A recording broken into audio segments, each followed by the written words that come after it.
This broadcast of the DDBBL on PTV Channel O and Power FM Special Events is brought to you by HM Mechanical in association with Ada Care, Smart Move Conveyancing and Live Wired Electrical. Welcome to the Murdoch Lawyers DDBBL Round 2 live broadcast from Cahill Park at Gatton. We're here for the final game of the evening between the Valley Raptors and the Bremer Blazers. I'm joined by Blazers captain Zach Beveridge. Zach, welcome to the broadcast. Good to be here. Mate, pivotal moment in the competition really. It's been an interesting day's cricket. We've got a couple of teams that are none from 3, none from 2. I guess this is your chance to set yourselves up for the tournament right now. Yeah, we started well last week, so hopefully we can continue that momentum into this game. It'll be interesting. First night game of the competition, so it'll be interesting to see how the dew plays a part and see how the wicket plays and how the outfield plays, and yeah, we'll just have to wait and see. Very good.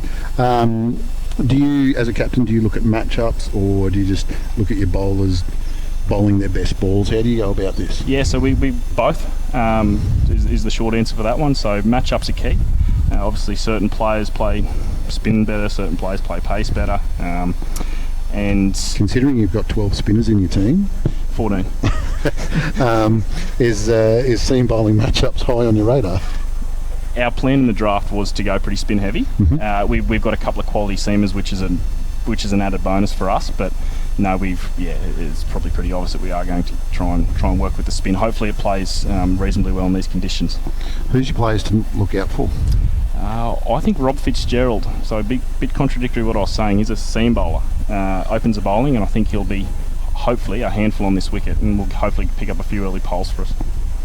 Quality cricketer, Rob Fitzgerald. All right, thank you very much. Umpires are on their way, Zach. Thanks for your time. No worries. Thanks again. Cheers.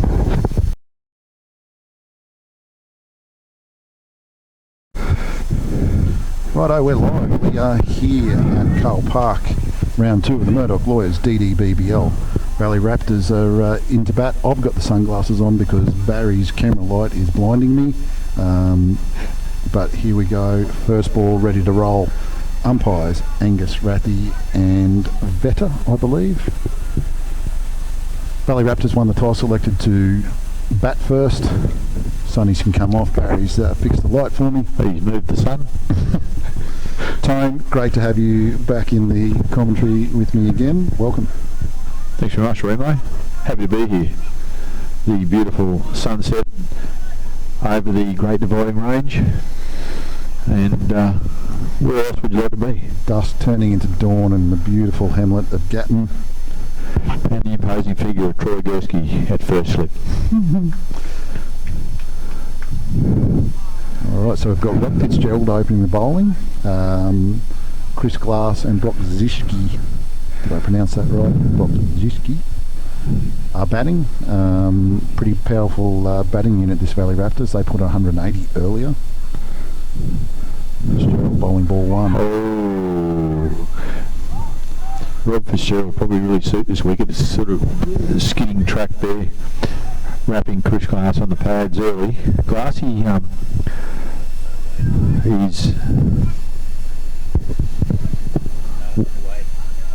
Glassy's well known as a good clean hitter of the ball, and wants to get on with the job. Yeah, interesting cricketer, Glassy. So hockey background, hits the ball really cleanly between mid-on and mid-wicket. Chose just to kick the first ball just for fun. Zischke off the mark now with a single. Should be full energy, this Blazers side. They haven't had a run today, so the guys are a little bit obviously keen, whereas the Raptors have had a chance to knock the cobwebs off early. Cool the Jets in the pokey room at Cahill Park. And a convincing win too. Mind you, it was a pretty solid chase by the Robscan Knight Riders.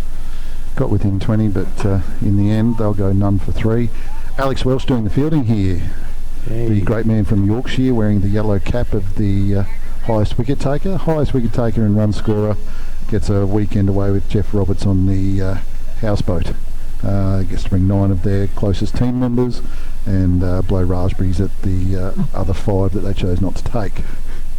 He really moved smoothly around the ball too there, Welsh. He wasn't tentative at all, was he? It was a good clean pick up there. Yeah, nice fielding there. Was that Zach Beaver Beveridge? I think that is Zach. Yeah, the customary towel out the back of the pants there. That's what you do if you're a spinner, hey? Yeah, it's... Rob Fitzgerald, very interesting cricketer. He hails from Brisbane, Gold Coast area. Australian indoor cricketer. Very, very smart customer.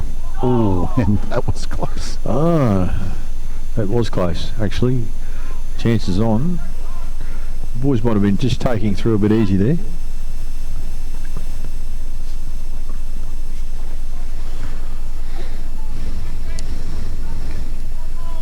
Light's just starting to take effect here. Been a beautiful day down here in the valley. Beautiful Lockyer Valley. Oh, Chris Glass looking to put that between the black dot over near mid-wicket over the football post. Doesn't happen for him. So we've got none for 3. None for 3 off the first over. Rather subdued start. Guys just getting used to the conditions, get used to the light. It's always good to see a game of night cricket. It was something that we only watched on TV once upon a time, but now we can actually play it in our local veggie patch. Young Mitch Doolan opening the bowling, left arm tweaker. Relatively short boundaries here. He's going to need to be online. This pitch has played pretty true so far today. So I imagine Chris Glass, if Mitch gets offline at all, will be on the attack. We could be in danger here, Tone. Yes, so I'm calling for the helmet, Ken. Almost wore one before. Yeah, it was a bit of a ricochet off the post that's right beside me here. Would have been nasty if it caught me in the teeth. James O'Shea's cousin, Rick. Yep. Rick O'Shea. Rick O'Shea. Barry liked that. Yes. And as it is with the... Sorry, mate. I was just going to say, as with the Premier Australian T20, the BBL, the slow bowlers are actually making an impact in our competition as well. It's a very open tactic from Grammer to pick a lot of spin bowlers. Single down to long on for Chris Glass. Glassy looks like a relaxed cricketer these days, Ken. I think the ability just to play in, contract, well sorted, good experience. I think has got the workload. He married a Tennille from the Lockyer Valley. I think it's relaxed him that he's now playing with his home people here in the valley. It's almost like he's come home then, isn't it? Yes, yes. At one with the folk of the valley. Just a quick question here in the com box. As far as mosquito repellent goes, Barry, how are we travelling for that? We're not. Right. All right, So note for next season, Tony. I'll try and hold you down as they cart you out of the seat. Doolan to Glass. Oh, Glass good hit. whips it. Oh, lucky. Ball goes down. That could be an expensive mistake. Zach Beveridge knows that too. Zach, they're actually quite an experienced cricketer himself. Sees the value and actually that catch going to the deck. Oh, That's got to be going down leg, surely. a wild and woolly swing. So Chris Glass might be a little bit rattled after we dobbed him in as almost being a local now.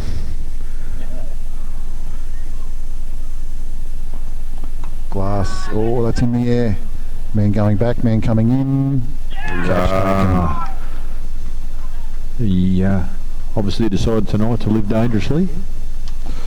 Great piece of fielding there. I think it was Morgan Galvin called Zach Beveridge off and took charge of that situation himself and claimed the catch. Man moving forward, man moving back. The man moving forward claimed the catch. Great job. Bit of a score update, 1 for 5. Obviously, Chris Glass, the outgoing batsman. Incoming might be young Joel Hamilton, I think. Joel Hamilton in the first round up at Captain Cook Reserve was the player of the match for the Raptors. Young guy from down in Brisbane, but played a match-winning innings along with Daniel Pollock. Actually, he showed the real ability to clean hit a ball consistently. It was really good to watch, actually. He's not the tidiest, most technically correct batsman, but he gives the ball a strong whack and hits gaps, doesn't he? Certainly does. As this cricket, or this form of cricket, really doesn't cater for those that are the most stylish cricketers. It's the ones that clear the fence most. That's it. Shirts out. Big fella's ready to roll. Rob Fitzgerald's looking to start the third over. So this is a good start for the Valley, for Gatton. Hello. Hey, I'm just commentating.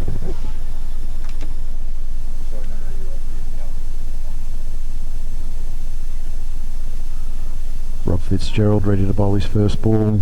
Joel Hamilton facing up.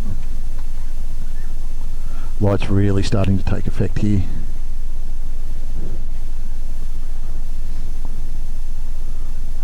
Fitzgerald, single to Hamilton.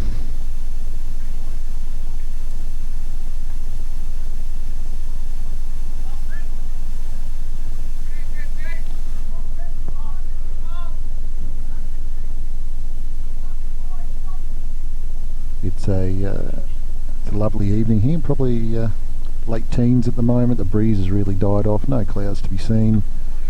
Ziski swats at one and somehow gets it behind square, and that's run away for 4 runs. One of my favourite sayings is, you don't have to paint a picture, it will show 4 runs down behind square leg.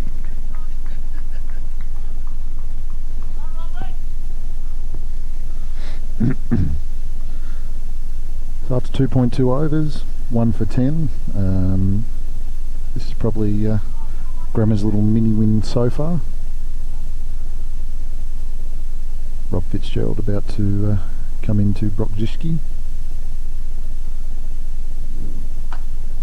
Hits hard through the line of the ball, past cover, 4 runs, and the local crowd supporting their local boy really enjoyed that. Big day down here for the Gatton sporting public. Gatton had 3 teams in the TRL Grand Finals, Toowoomba Rugby League. To my knowledge, their under-19s lost, their ladies won, and their A-grade lost. But I think just to have 3 teams in Grand Finals is a pretty big achievement for a small town. So congratulations to them. Leg by to Ziski.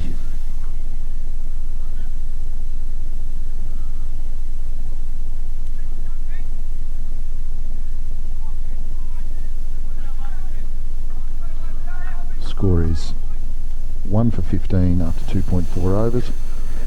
Tony, rejoining me in the commentary box. Yeah, just getting an update from my stay-at-home job. How's the cow? Yeah, no, she's okay, fine. There's a few calves and cows that are just whinging because we've sent their calves away. For those that don't know, Tony had a major emergency on the farm this morning. Mabel, his favourite cow, regularly putting out good quality calves. Mabel got her head stuck in the hay shed and part ripped her ear off, but like a scene out of Yorkshire Vet, Tony massaged her to calmness and then was able to stitch up her ear. And now Mabel is in a much better situation. Her cow modelling career will continue on thanks to Tony's gentle touch. Let's just hope she can rear this calf.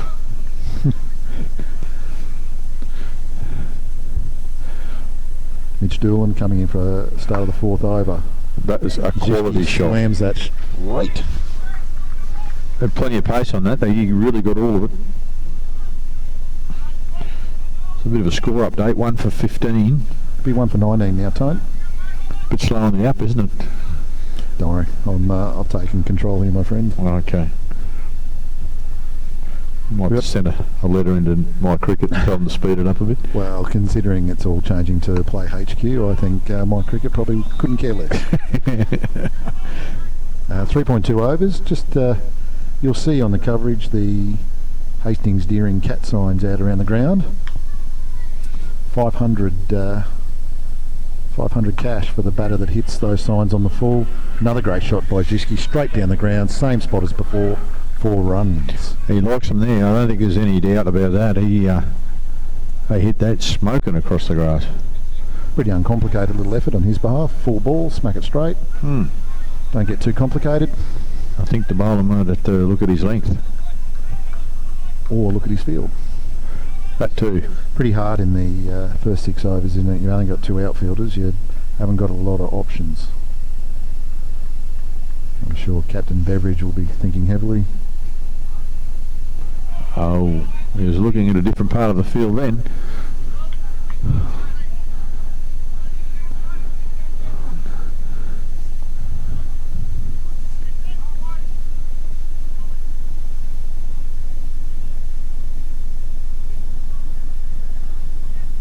Oh, it's a clean hit straight. Beautiful shot. That's solid cricket. For this young fella, I reckon the people are in danger out on the balcony down there. You reckon? That's a hit.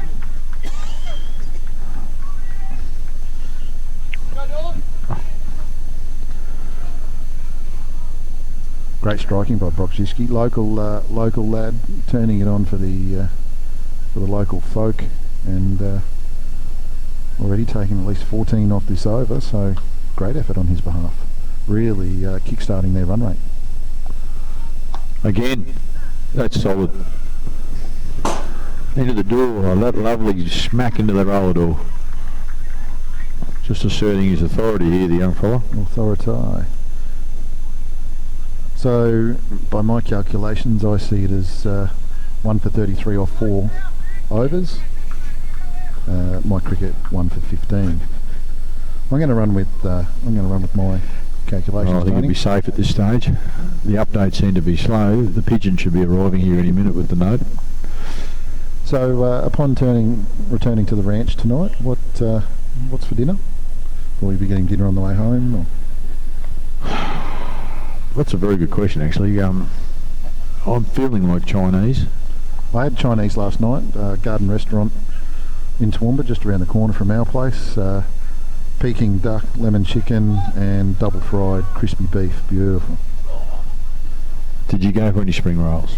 I like the actually for entree we had some steamed dim sim, which I'm a big fan of. Yep, the healthy option. I'm all about health. So this is Big Jack. Big Jack Carter storming in, bang, good. Straight on a length. Well bowled Jack, block hole, run out opportunity. I think Doolan got a bit bogged getting to that one. I've got an update. I'm excited. It's 1 for 33 according to my cricket. So yeah, look at that.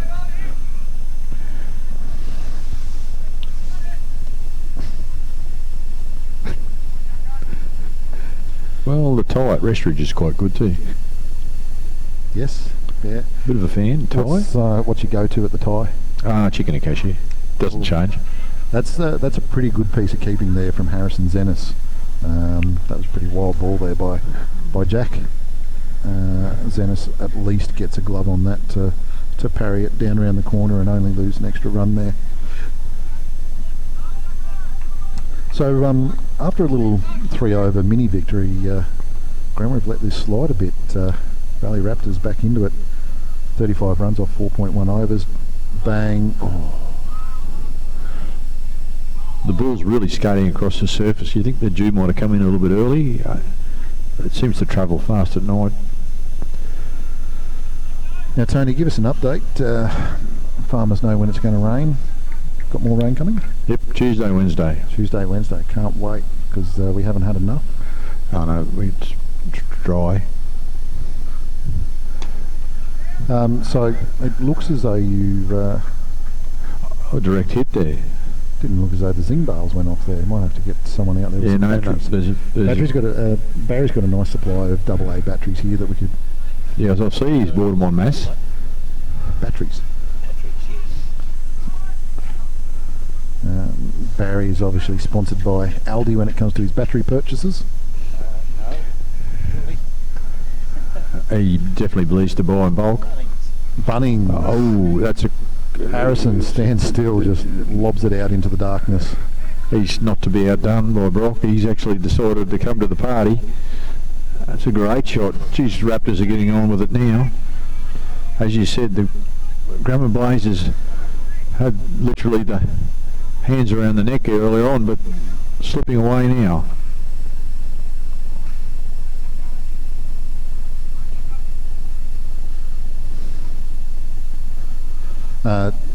Tone, I've got a, if you like your Asian foods, there's Ippen.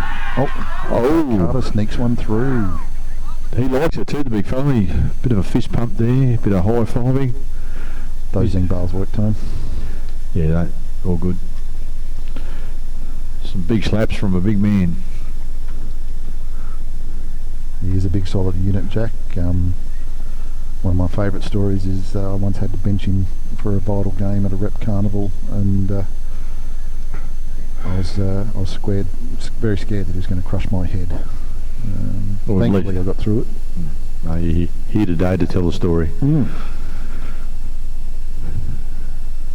So by my calculations, we're 2 for 40 after 4.5. I'd say honours shared at the moment. Little mini fight back there from the Raptors, but Jack Carter strikes back and gets one for the Grammar Blazers.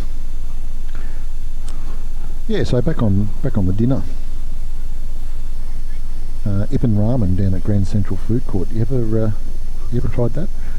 No, I haven't actually. Tell me about it. Have you tried it? Well, yeah, no, regularly. The skipper and I like to indulge in a bit of Ippen Ramen. So you get your noodle or your rice base, then you choose your veggies or salad, 3 of those or so. Choose your dressing, then choose your different meats, Karaji chicken or things like that, bit of plum sauce or teriyaki. Dog, cat, the usual? No. Okay. So yeah, beautiful food. Ippen Ramen down at Grand Central Food, the old food court. Is that the name of the actual business? Yes. I need to be more culturally diverse. Alice's just walking past, hand in hand. So many years married, yet still in love. It's beautiful. Jack rolling in, big Jack Carter. I'd say this is big bobbing Benny O'Connell. It's come into bat. I'll have to check that out, Remo. It sounds actually quite delicious. What, Ben O'Connell? Definitely not Ben O'Connell. He's a good cricketer. The Ippen Ramen. Yeah, get down there and have a go. Good gear. And they also do a lovely pan-fried dumpling. Okay. Don't get in the centre of town much, us country folk. Country folk of Southbrook. It's a long trip into town. So it looks like Blazers skipper Zachary Beveridge bringing himself on. Yep. Big Zacco's had a bit of a torrid time of late. He's suffered at the hands of a few people in some big overs, but interestingly enough, still went on to record the victory last week, so not that big of a deal really.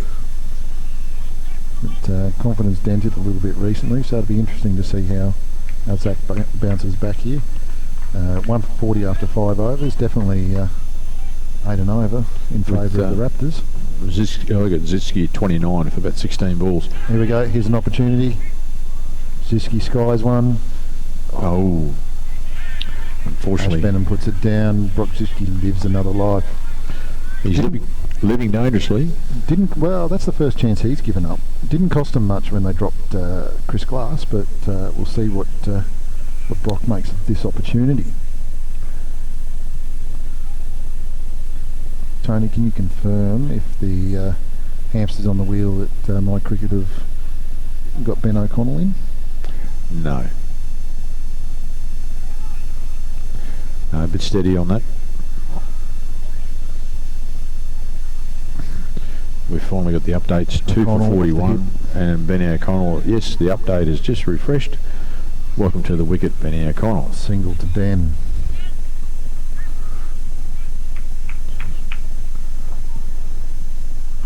.42, 2 for 42 off 5.2. Bang goes Zitsky, and That's clever batting. Out and over cover, 6 runs. A great shot. That's some pretty intelligent batting. Can we go to a smart move conveyancing replay, please, Barry? Yeah. That's a great shot. Just giving himself a little room, as Tony Gregg would say, and out over cover. Cracking shot. Slightly go to leg and then blaze it over point. Not an easy shot. Oh, that was definitely quicker, flatter, straight into the pads. Down the wicket, Brokziski. How many runs is Brokziski, Tony? Well, my app says 30. 30 off 17.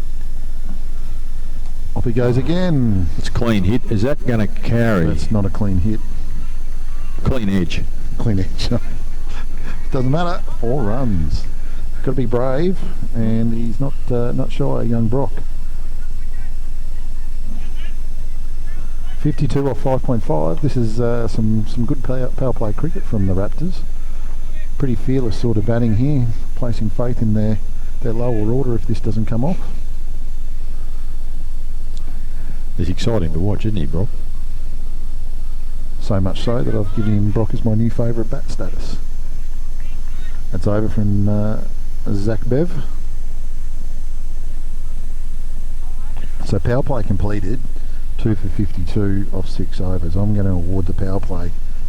Still waiting for the update on my cricket. I'm going to award the power play to the Valley Raptors. Ash Benham patrolling the outfield here. For those that don't know Ash,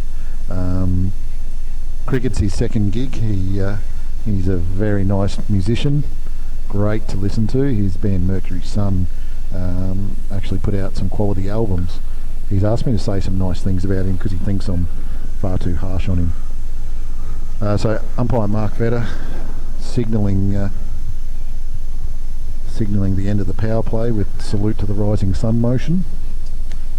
One of my favourite pointless cricket motions that we need to see. Slight technical hitch here. We've got a view of the coral.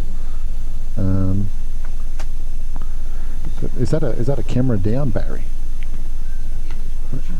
Ben O'Connell takes a single.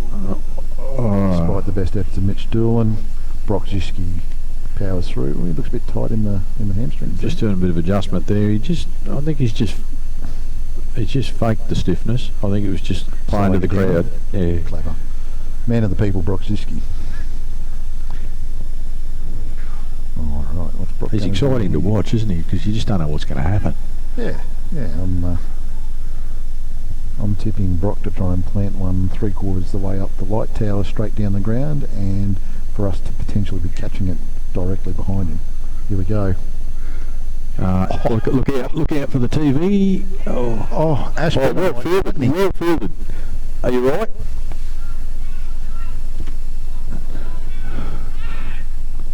There was a bit of concern there from the commentary box because we thought there was, first of all, going to get pinned between the eyes, and then Ash fell awkwardly after he stopped the ball.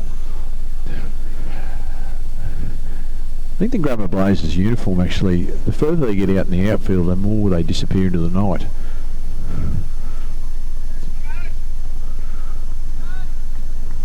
Fantastic piece of fielding there by Benham. That was cruising for an easy 4, and he's been able to stop it. He's now left the field with an injury, but that was a quality piece of fielding on his behalf.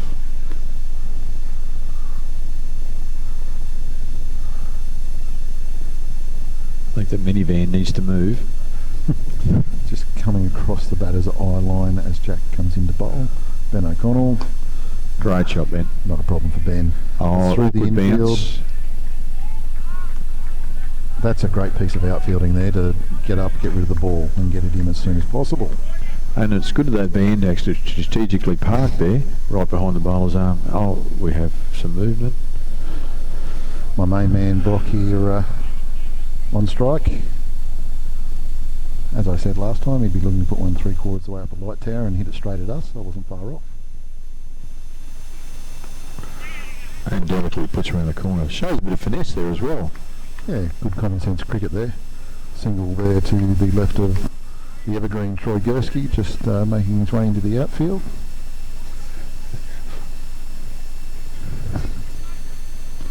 We'll we'll just go to Freddie Fittler to give us an update on the injury status of Ash Benham. I've got 2 for 56 on my cricket. That's probably about right, because I got 2 for 57 after that single. So Mitch Doolan escorting the ball down to Troy Gersky. One more run to the Valley Raptors title. I say 2 for 58 after 6.5 overs. Yeah, we've got to keep a bit of an eye on Brock. He's closing in on a 50 here. What's he on? If I could read it, it'd be fantastic. I can read. That's 43. 43 off 22 balls for Brock. I reckon he's going to try and get himself to 49 this ball. It's a bit hard without my night vision. There we go. Rustling Bogziski moves to 49. Fearless. The crowd seems to think it's 50. Interesting. One of us is wrong. The crowd really appreciates that, North. Well done, crowd. Back into the game. Gatton local starting to froth up at the side of Brock, belting a few into the outfield. We'll take this little opportunity to mention our sponsors, HM Mechanical. I assume they do mechanical duties on cars. Absolutely. You got a mechanical issue, you go to HM Mechanical. Where are they based? South Street. Yeah, That's in Toowoomba.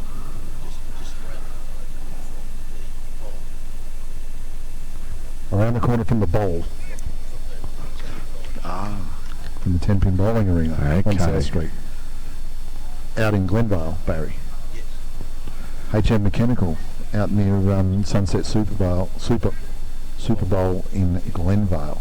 Zach Beveridge coming on for his second over.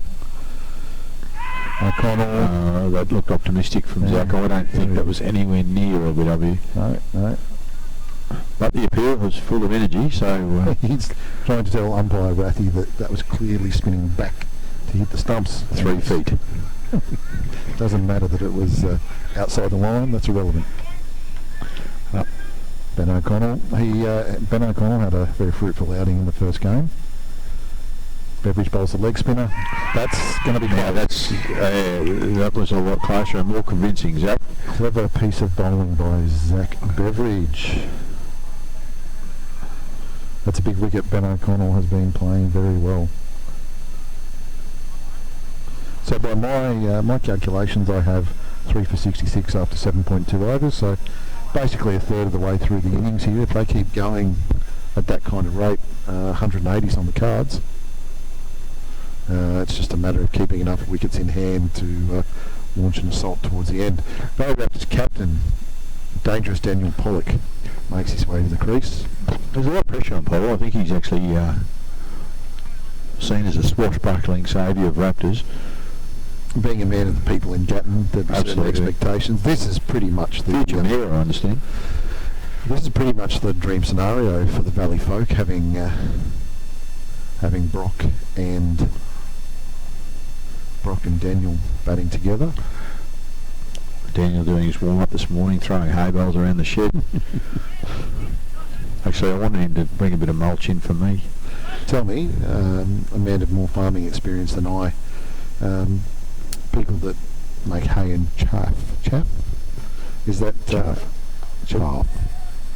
Singled out a Pollock. That's noodled out there for 1 point. Gets his account open. To me, to an outsider, it looks as though they're pretty much just growing grass. Special grass. Is there more of a science to it than watering it, fertilising it, cutting it, baling it? There's not much to it. It's just a lot of hard work. Big Brock Zischke just swipes away again. Did he go the full distance? Another 4 from Brock. He must have been close, terribly close to go all the way. This ground's certainly not big enough for him. By my calculations, 3 for 71 off 7.4. Just waiting for the update from my cricket. Seems to be a common theme. Beef. Tony's a beef farmer, Barry. Former grain grower. batting from Brock. Swashbuckles the 4, then just takes the easy single, keep the scoreboard ticking over. 72 off 7.5. Valley Raptors in a great position. Certainly are. I've seen a bit of a frozen screen issue here. That's Pulse. Just wide of the man now. Mid-wicket bobbles into the outfielder, but only 1 run. That closes out the end of the 7th over. So after 8 overs, 3 for 73 after 8. Commanding position for the Raptors.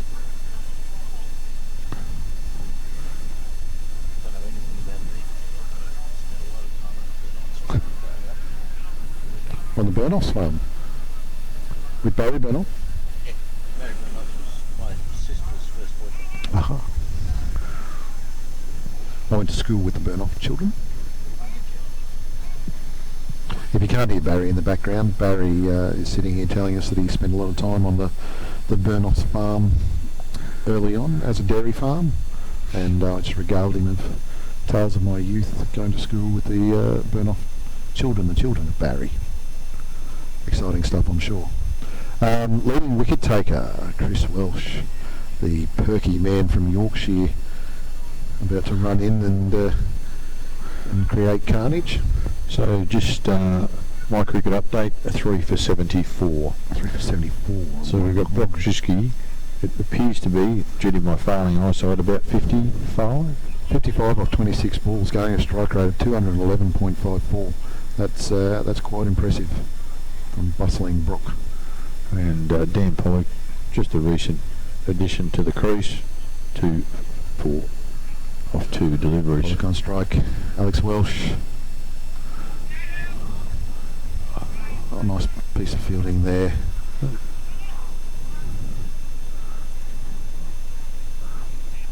There's still plenty of energy in the field. Certainly the Blazers are giving it all at the moment. Welsh into Brock. Oh, he's just chopped that one out past square leg. It was a full pitch delivery there that was hard to get under. Now Pollock's on strike, so he had quite an exciting innings there early today. Good delivery. Oh, Alex Welsh. He is the master of just subtle variation, isn't he? A little bit slower, a little bit quicker. He, in comparison to Zach Beveridge, for example, you just don't notice the subtle changes, but he manages his line and length and his speeds really, really well. Very outgoing gentleman, young Alex. I'd say that's his Northern English upbringing. They're happy people, the Yorkshireans.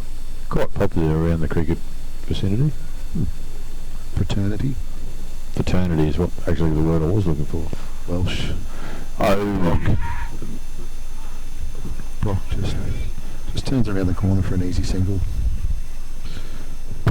Just giving himself a little bit of a spell at the moment, gaining a bit of energy for his next assault. Geez, it'd be great to see someone go and score a ton here tonight, wouldn't it? We're only saying that earlier that we haven't seen a ton in the competition as yet. Ever? Not in our competition. Okay. Clever little piece of batting there from Pollock. Turns it around the back there. There's 2, and Brock's not having he's not interested in 3. I think he's very much 2s, 4s and 6s. I don't think 2s are really his preference, to be honest.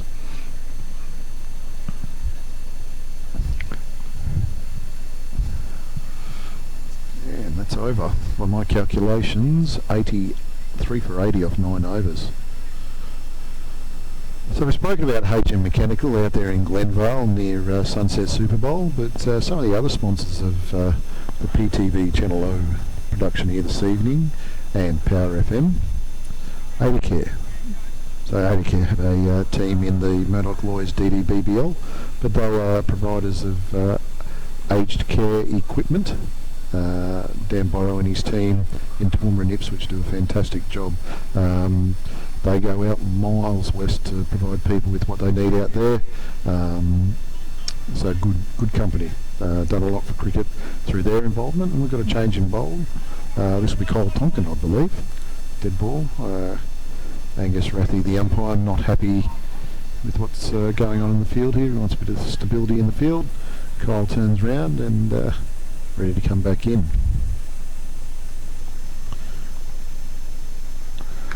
Oh, bang. Oh, that's solid. That was a great shot. Is that Brock? That's Yep, Brock that's again. Brock. Bustling Brock. Tony, can you confirm if we are actually 84 off 9.1?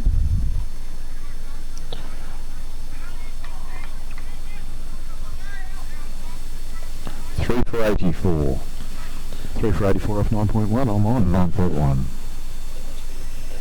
I'd say so. Tonkin. Brock just decides to leave that one go. Have a little rest in between before he launches his next boundary assault. So Tony, the weather the way it's been, do you actually need any more rain, or are you sick of the sight of it? Can a farmer say I'm sick of rain? There's certainly some that are. Mind you though, the last drought was long. Mm-hmm. So with this third consecutive La Nina, Unprecedented. unprecedented. Well, I don't know about unprecedented. I think maybe since we've been measuring intently. Yes. But do you then fear multiple El Nino on the back of it? I think the Mother Nature's got a funny way to even the score. Mm-hmm. One to Brock. I think general consensus is average is good. If we could just get average. Yep.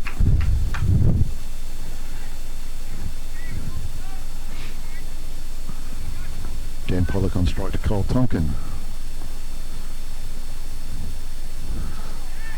Yeah, just tried to run down the third man there, but unsuccessful on that account. Kyle with that hyper-extended action sometimes feels like the ball's a little bit wider than what it really is. Kind of sneaks in on you and you're trying to run it and then it's almost in and around off stump. Tell you what, Barry, we've been lacking a few smart move conveyancing replays here. We need to see some boundaries or some wickets to make it happen. Just a single there for Dan Pollock. Was that Dan Pollock? Yes, Dan Pollock to round out the over. 10 overs. We're through 10 overs, halfway there. 3 for 86. So realistically, the Raptors are continuing on their merry way. We said after 7 that they were continuing on towards a 180 total, and they've done a little bit of a slight dip in their run rate time, but pretty much on track to go 160 to 180 there. Yeah, absolutely. I think they've got enough guns in the shed to do that, and they've certainly got the time. There's nothing for these teams to go 10 or over in the last 10. I wouldn't say nothing, but it's certainly common to see, I suppose. Isn't it funny how cricket's changed now that, you know, we saw the Raptors go at 10 and over for the last 10 in their first game today, and previously we would have been doing cartwheels and been amazed at it, and now it's almost like we'll say they should. I think it's absolute quality batting. Well, the game's changed, hasn't it? Remember 50 over cricket, you make 250 and thought you had a good score. Yep. All right, Valley Raptors on 87. So 13 short of the ton. Let's watch the drama unfold. Alex Welch coming into bustling Brock-Zischke. He's just holding himself back here the last few balls. There's a bit of a hobble developing there from Brock. He doesn't look comfortable. However, he's off taking the score off 87.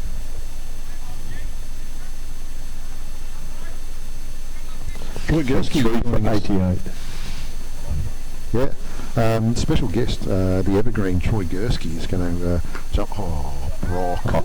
That is two straight through the sticks. Glorious stroke from Brock-Zischke there. Bonus. Or was it Dan Pollock? Might have been Dan Pollock.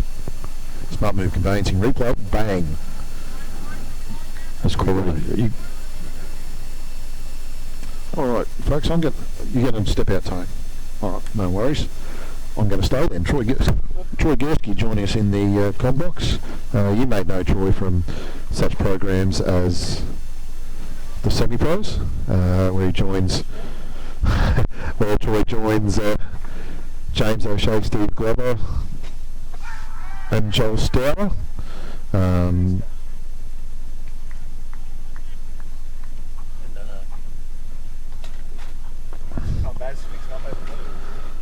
Troy just having a little microphone issue. I think his ears aren't big enough. All right, Troy's in the box. Give us a test run, Troy. 1 2 1 2. Troy's back. 1 2. And we dropped it. He's just his second life, Troy. Yeah. Probably spilled a few important catches, haven't we, so far? So yeah, but the deck looks pretty good. Kent's sliding on pretty well. Yeah, I think I was pretty. When I was talking to you earlier, I said it's pretty consistent deck, not getting terribly high, but just watching Welsh there to I think Pollock it was. Wiley, Chris Welsh.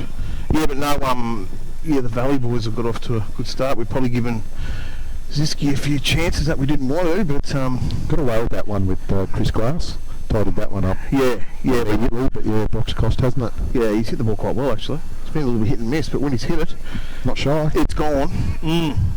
And also we've got a few wickets. We've got 3 there. We're going to get rid of one of these pretty quickly actually. So, tell me, Troy. More importantly, married life. Married life, yes, Ken. How long's it been? It's been. You'd know down to the day, wouldn't you? Yeah, it'd be about 8 months, 9 months, 9 months, yeah, something like that. Yeah, very privileged to attend the wedding of the century. That's got geez, Angus. Have a look. Smart move conveyancing replay. Can I look at that? Kyle Tonkin charging in. He's well across his crease and it looks a bit straight to me. 7 from here. We could see through the non-striker. Kyle Tonkin once again just slides it into your pads. You kept low, a little bit low too. Dan Pollock. I think Pollock made it look low. Yeah, but he looked across and about front of off, didn't he? So yeah. But so 8 months into married life, winning the century. Ralphie's quite the big boy now. Yeah, he is, isn't he, mate? He's a unit. Ralphie's the chocolate lab of the Gershie's household. Dan Pollock squirts one for 4. Past the keep. What's the score here? 3 for 101 off 11.2. I've taken the liberty of assuming that I'm more accurate than my cricket. Yeah, okay. Yeah. And I'm just assuming we're about 101. You've always been a numbers man. Yeah. But something like that. It's a good spectacle down here at Gatton tonight, isn't it? Oh, it is. I've done my 10 overs in the field, so I'll come off and give you guys a couple and go get warmed up again, I suppose. So the bride Tamara, she's enjoying seeing you back at cricket. I note that Tamara and Ralphie and Bob and Kath Gursky came along to watch your blazing innings. Yeah, come out to watch my Nort last week, but it was another good weekend, wasn't it? To open up the DDBBL out there at Captain Cook. 3 good games again. So it was pretty cool actually. There was 2 really close games. So exciting cricket. And obviously again today you've had some bigger scores than what I thought they'd be actually. The bloke that sets the boundaries must be dreaming. Yeah, I was on the boundary before third man. I had to come up into the 30 metre circle and I was about 6 steps I think. So yeah, but no, he's done a good job. I said they played football here 2 weeks ago, so they've done a good job with the field. The pitch is looking pretty good. Obviously there's a few little spots in the field, but geez, they played footy here 2 weeks ago. So it's a pretty nice experience coming down here. The ground staff, whatever you need, no dramas. Yeah, always happy to help. Oh, the guys down at Lockyer always put on a good spectacle. They've got some good sponsors. Obviously the boys there at Valley, you got Ian O'Brien does a lot down here for the Valley. The unofficial man, exactly. Yeah, I just found out I'm going to Bali in a few weeks. Ian's going as well, so I'll have a few brews with him over there. Yeah, that's a nice shot. That might be out, but that's 6. It is 6. Oh, that's another 6. Another drop catch for 6. Gosling Brock, chance number 3, 6 runs. What's Brock on now? Smart move conveyancing replay. I think he was always going to struggle if he caught. He's still going to be going over the boundary, I think, there. Yep. But yeah, there's been some. You don't realise how short it is until you see a few little miss hits go over point. Actually, one of them went for 6 before a little miss hit over point. So end of the 12 over, Troy. For 110. Yeah, it's need a couple of poles here to bring it back. Obviously Ziski, stating the obvious. Need to get rid of him. How many is he? We got a score check on him? No. What are you going to go with? I'll go about 65, yeah. I think. Yep. Alex Welsh getting a little bit frustrated with his field here, waving the arms about, flailing. Yeah, I think Welshie's played enough cricket to realise what field he wants. That's a good ball. Pollock swinging like a maniac. Playing across the line, swiping as he does. It's a very Metropolitans thing, isn't it? I wouldn't say that. Didn't come out of my era. Might be in this era now, Kent. But we played through the V. Other than Scott Farquhar, he never played through the V. There's another one. That's in the A. Been a few of them tonight, isn't there? Squirted through Ash Benham. Look at Ash. He's come back. It's like Lazarus. I thought he'd done his knee at one stage, but the great musician's back. Tell you what, that was a fantastic piece of fielding down here. It was good. Ash thought he was 20 again, didn't he? And then he realised he wasn't. He'll know about it tomorrow. Welsh, good length. See, like that's 4. You have to get far for 4 here. It's squirt of the way. 200 is not out of the game in this field, is it? On a No. good pitch, if you're a little bit off and you drop a couple of catches, it's definitely on the cards. So it'll be interesting to see how the boys come back here. We've got a pretty young side in general. Yep. Under the pump a little bit here. It'd be good to see how they respond. Actually. Is rampaging Rex Tooley on today's game? No, Rex was out today. Got ruled out late. Really? Scratching? Yeah, late scratching at the barriers was Rex. I think he had other cricket commitments he had to go to today. So Right. we've got a few of those boarders that are coming through the system at the moment, through the in the grammar team that are coming through the systems in a few of the clubs down in Brisbane. So They sure do. hopefully a few on the bigger and better things. Yeah. Keeper here, Harrison Zennis. Yep. He's, there we go. Really need that one. He's Welshie, smart. He just held that back a little bit. Conveyancing replay. Very smart move from the smart man Alex Welsh. A little bit, just held it back a little, bang, gone. So really need to go bang bang here. Sorry, I'm actually commentating a little bit as if I'm a player, which I am. So. It's all good, Fatty Borton, you're fine. Yes. Who have we got coming in now? Can we get a close-up of them? It's not a yellow helmet, so it's not Shanley. 72. Nice knock from Brogziski is the home crowd that have had a few beverages today at the football. Are getting right behind him, yeah. But yeah, what have we got? We've got 4 for 117. 1 to go in the 13. 7 overs to go. So I've been sort of keeping track of them. They've been on target for 180. Yeah, I was going to say it's a 180 total, isn't it? But however, a couple of quick wickets here, and you can pull that back from 180 to 150. Well, that's the thing. Goes our way, get back to 160. Goes their way, could go up to 190 or 95. This is young Liam Brown. Liam Brown, he's always got a... It is too, Liam. The evergreen. Oh, just silly out. He's out first ball. And there'll be controversy. That will be appreciating that. That could make a lot of people happy, that. Smart move conveyancing replay, Troy. Smart move conveyancing replay. Liam has come forward with not much conviction. Forward, out. Dribble down off his foot. Out. Liam Brown. Out for a golden duck. Liam likes to post a lot of things on Facebook. I wonder if he'll have something to post about that innings tonight. He's got the slow walk off. Yeah. I just had confirmation from the ground announcer that we're actually 5 for 117. Once again, I'm more accurate than my cricket. Yeah, so you're 5 for 117. Kent, there's a real opportunity here. As we went bang bang, but if you go bang bang again, 7 for add 15 or 20 on. Another man that's supplied the Valley squad. Yeah, this is Shanley, you can tell. Yeah. In the yellow helmet. Shanley never... That was the end of the over. The old man time, Rob Fitzgerald. Come on, Troy. Give us a few Fitzy stories. This bloke, Robert Fitzgerald, I was lucky enough to play Queensland Aussie Indoor with him for, we've been 12, 13 years. The bloke's still going. So I stopped playing about 13 years ago. He's still going. So I spoke to him before. Rob's going away, to our viewers, this man, he's going away to the World Cup again in about 3 weeks. And it will be his 7th World Cup.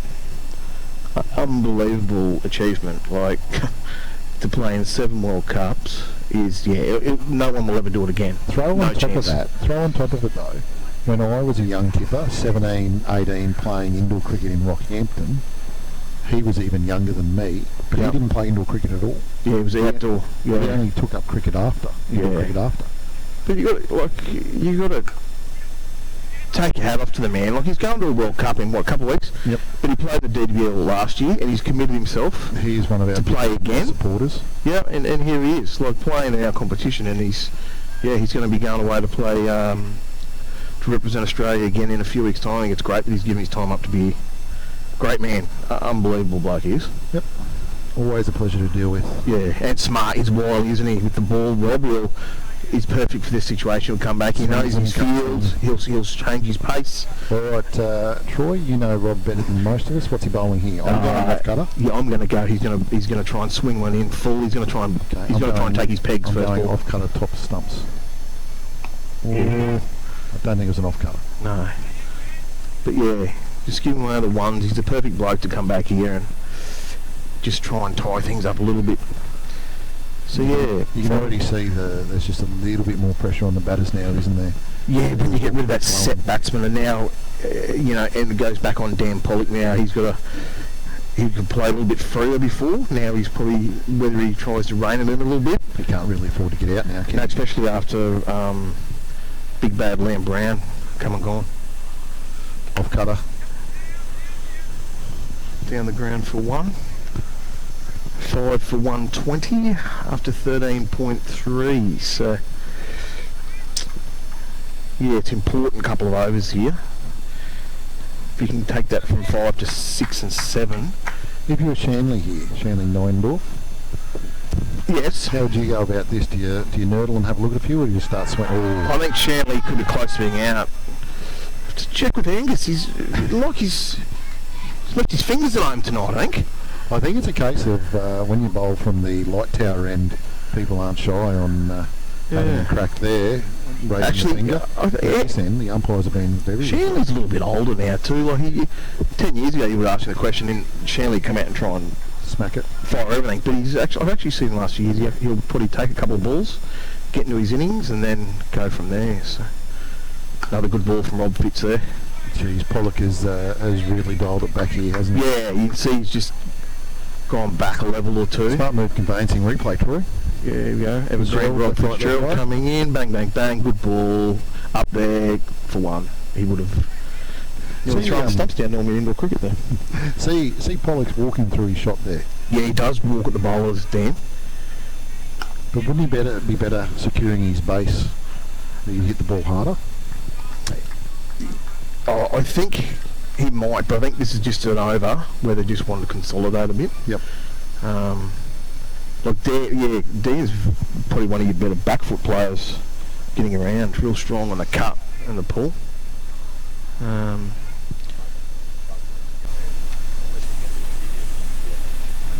I'll do two more if you want. Yeah.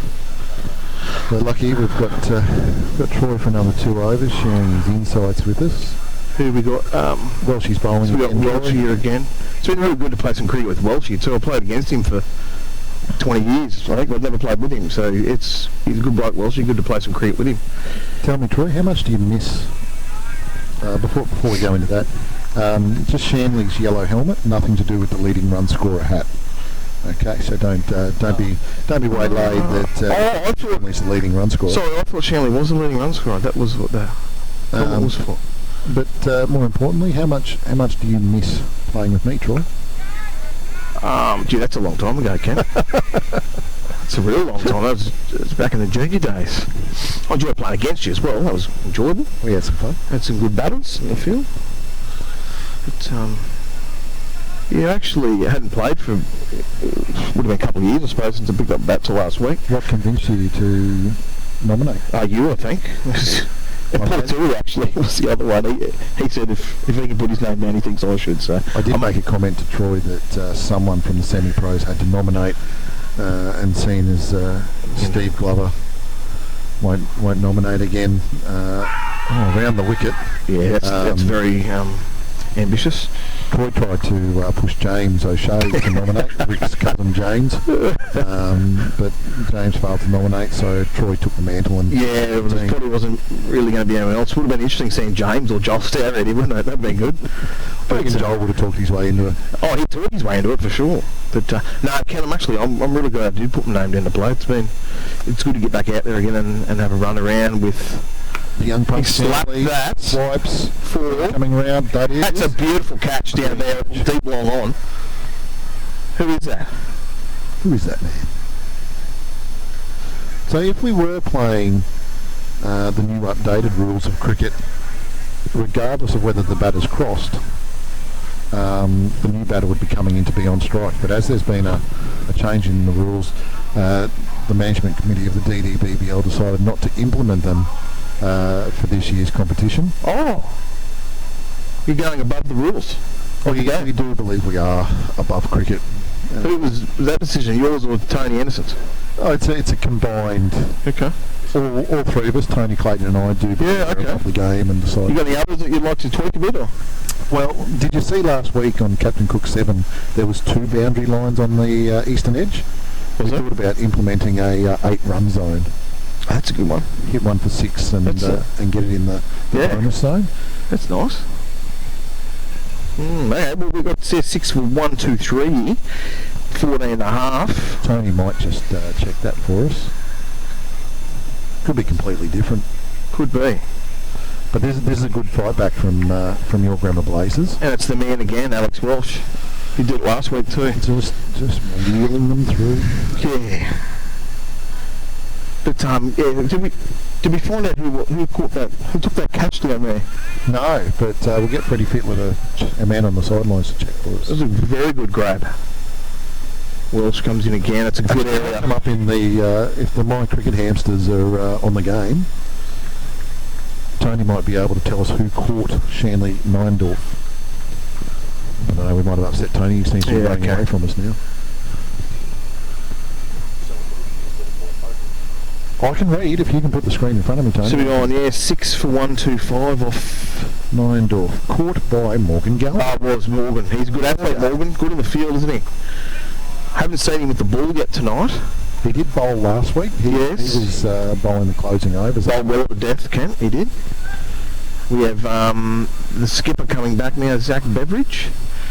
How's Bevo go as a skipper? Yeah, he's good, mate. It's funny for me, like, you know, blokes that I brought Zach through the Cavs stuff when he was a young fella. Mm-hmm. Now he's captaining me. I've got Matthew Dennis coaching, and I brought him through as a kid. And he's coaching. I'm still playing, but it's good, mate. It's good to see different thoughts of. You know, Zach's played a lot of 2020 cricket down in Brisbane, so they've got different ideas on how to do things. Yeah, myself and Welsh, throw a few little things in as well. He asked a few things, so. But he's good. He's a good fellow, Zach. He's another bloke. It's good to see him, you know, supporting the DDBBL. He's been in every year in the comp. Well, that I know Zach now plays for Ipswich in the Brisbane Premier Grade, but there's that little core group of West guys that was a part of with Darcy Murphy and Aidan Watterson. That although they are sort of local guys, really they keep coming back and supporting, for which we're very grateful. Yeah. Those group of guys. It was great to see them. I was lucky enough to bring a few of those boys through back into the career, and it was great to see them go to Brisbane and succeed down there. Now they're bringing their skills back to our comp as well, and they've even brought back out of Brisbane back. And it hasn't worked out ideally this year with the clash with the Brisbane T20 cricket, but but it's giving some other blokes an opportunity as well, Kent, which we wouldn't have seen. Now have we got Harry the finisher Dillon out here? We have got Harry Dillon. Now what did he get last week? I didn't see the game, but 18 off 8 balls. Good going. Mate, he just came out and decided to hit the ball hard and straight. Hit it hard and straight, or get an inside edge and hit nice down there for 4 behind fine leg. Good comeback here from the boys, from the Grammar Blazers boys here. 15.4, 6 for 128, 4.2 to go. So, we spoke about, if you bowl well, could get it back to that 160 odd mark, which is a possibility now. So Troy, tell me, a blazer, is that in reference to the style of batting that the Blazers wish to implement, or is it a reference to a coat? I thought it was because they like to wear their lollipop blazers. That's what I used to say when I was at St Mary's when I was a kid. But I thought that's what it was. I was waiting for Zach to go when he first came out and have the blazer on for the toss, but it didn't happen. So I think that would be only right. But no, the guys at Grammar, they've been unbelievable, Kent. The facilities up there, we've had a couple of training runs, they're unbelievable. unbelievable up there. So good supporters. Yeah, as well. Geez, I tell you what, there's a few guys heading down there. I think it's the Can Bar. I think that's the Gatton Hawks mob. Yes. They would be getting quite vocal.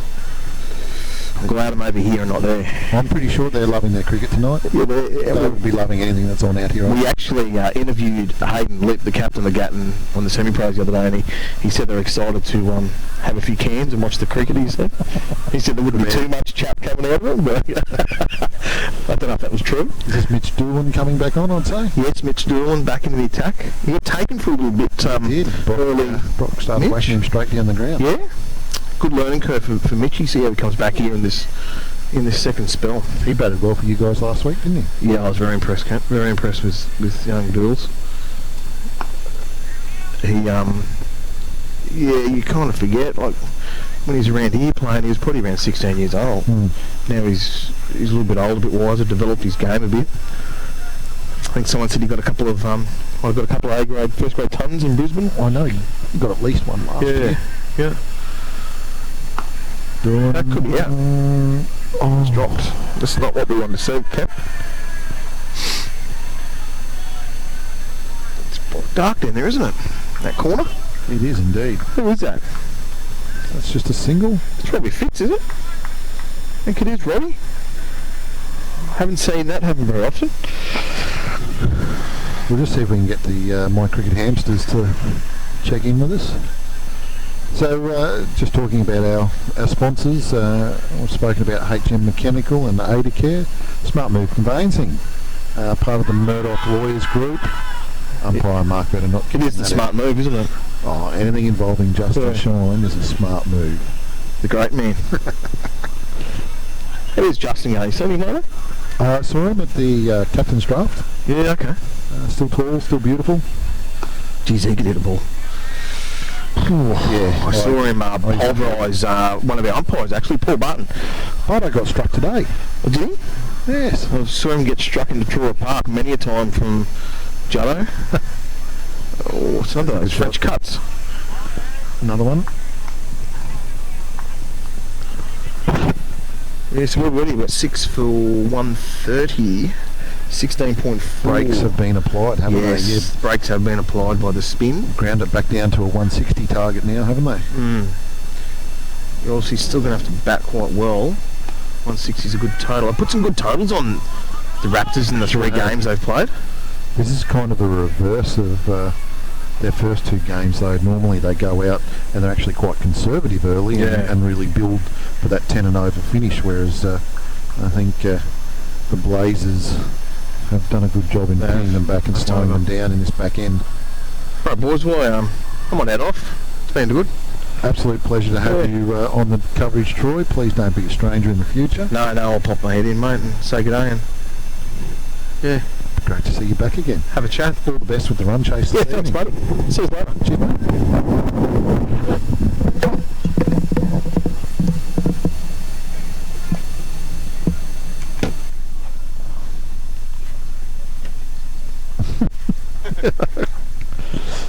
Beveridge bowling the leg spinner.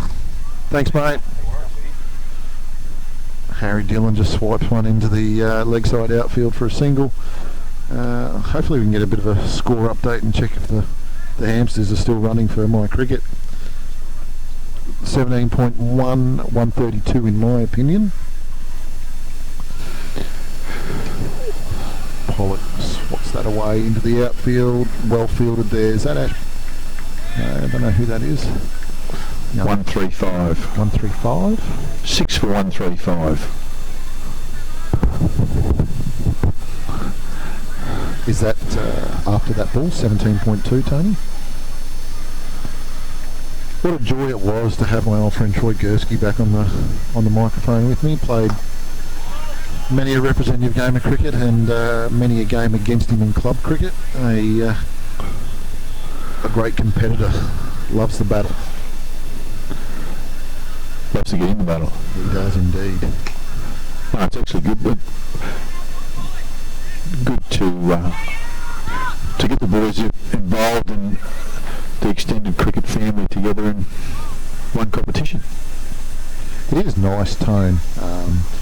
All us old farts in our age group that used to play against each other and battle wholeheartedly, now we just about everyone's happy to sit back and have a laugh, and nothing's taken too seriously, or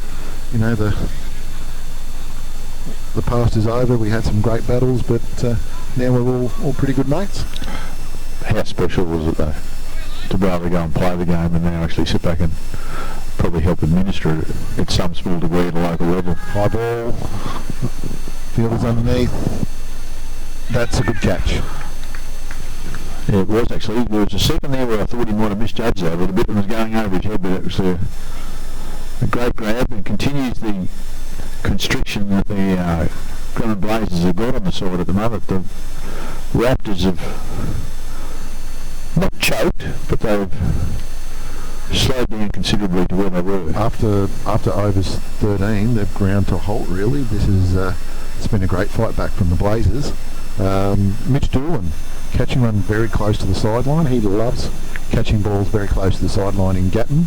In DDBBL, the first edition, he had some great fun down here with the crowd when he caught one close to the sideline. Lots of friendly banter with the Gatton locals. And bit of advice flowing, was he? Yeah. So good on him for holding on to that one and keeping it close to the line as well. If you wouldn't mind score checking for me, Tone, I think I'm at 136 off 18 overs. Well, we'll just have to take that at the moment because my cricket's still saying 135. Look, I've been a little bit distracted having Troy Gursky in the comm box with me, so I'll wind it back to 135 and agree with the hamsters of my cricket. Doolan.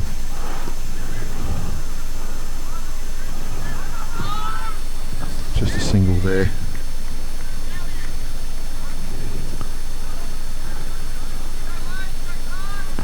It's hard. Pollock's a little bit subdued too, and it's obviously due to the quality of the bowling and the fielding from the Blazers.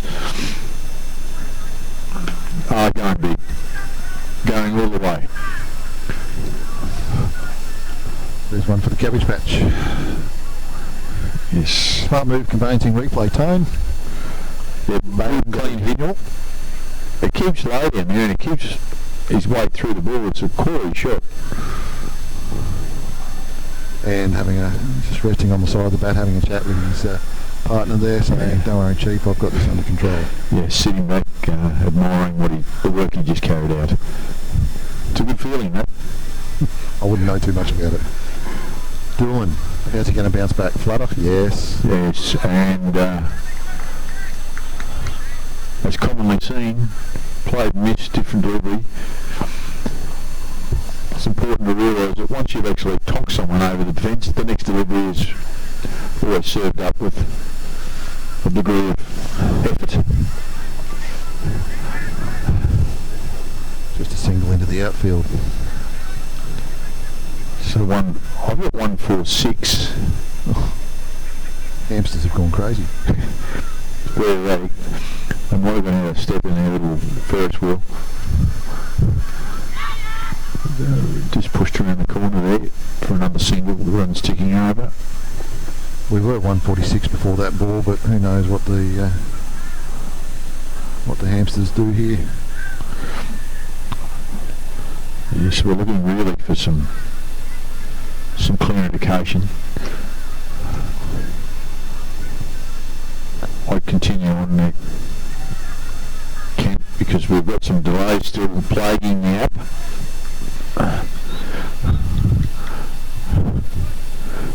There's the crowd getting boisterous down there, anxious to see what the Raptors are going to do at the late part of this innings.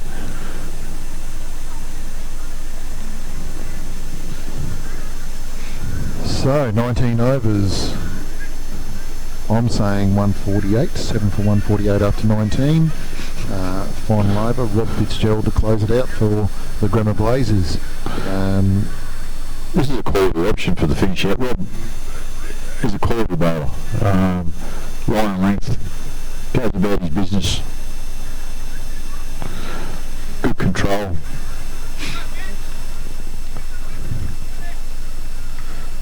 country boy from Rockhampton originally. Yes. So Raptors will be hoping to push a total in the vicinity of 155 to 160. Is 160 enough on the field tonight, Ken? Well, maybe it is. They take early wickets, who knows what happens, but I don't quite understand why Dan Pollock is just punching balls down the ground for singles at the moment. You've got 6 balls left, and could be going absolutely berserk at this ball right now. You've got a few wickets in hand. Why would you not be trying to hit some boundaries? Alright, we've got a bit of local talent running across the field. Obviously, the amber fluid is starting to take effect. It's pretty weak. Still got his underwear on. Right. Has practiced a bit of gymnastics. Well, I hope this doesn't cut into the Grammar Blazers 80 minutes of their innings. I'd hate to see them be penalised some runs. Yeah, I think this is actually a tactic from the Raptors to try and stall them. not working well for the Raptors' momentum, though. I think he's absolutely belted that. I think that's got splinters in the ball. Was there two noises there? Clearly, can we see the smart move converting replay? Oh, difficult from that angle to pick. Barry, can have we got Snicko? We've got Snicko. DRS. Be interesting to see that in slow motion.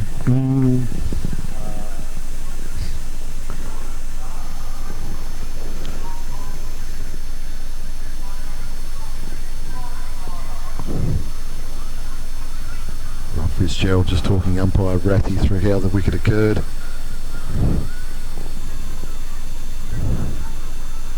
What a magnificent night down here in the valley. People everywhere.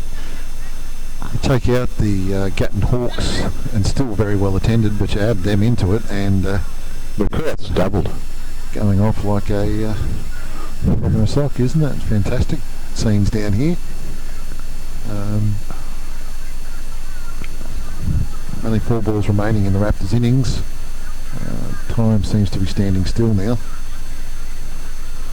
There's a lot of change-ups in the field. Obviously they're not pushed for time for their over rate. We'll just throw in a quick plug for the final sponsor. Sponsor Live Wire Electrical, Grant and Nick. Domestic, industrial, commercial, doesn't matter. If it's got voltage, they're into it. The boys, fine supporters of cricket, whether it's via their involvement with club cricket for Brothers Diggers or the Murdoch Lawyers DDBBL or their involvement with the Darling Dingoes in the Brisbane Premier League, doesn't matter. They're all over it, they love it. So if you're watching the cricket tonight, you need some electrical work done, get into Live Wire Electrical. Just another single. 151. I was right. Well, with that single, it's 151.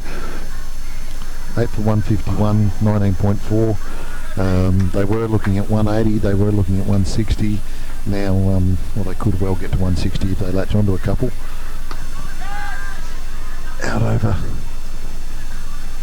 Out over point for a single. Great final over here from the veteran Robert Fitzgerald. 152 with 1 ball remaining. Things have stalled, haven't they? They certainly have. Stalled out there. Being 120 after around about 12-13 overs and only getting 30 runs off this final stanza. Oh, Dan Pollock trying a little bit of flare there, didn't come off, and I think probably would have been better off just swinging. Yeah. So we finish up at 153 off the 20 overs. Tone, what do you make of it? Well, I think it's a very gettable total, depending on how well the pitch plays in the last part of the game, but also how well the Raptors bowling unit bowls. There's certainly plenty of firepower in the Grammar Blazers, I think, to chase the target. So, tell you what I'm really looking forward to is when the PTV, Channel O and Power FM hospitality people bring around our yum cha and drinks. Can't wait. Yes, a bit of hot stuff to fill the gap would be tremendous.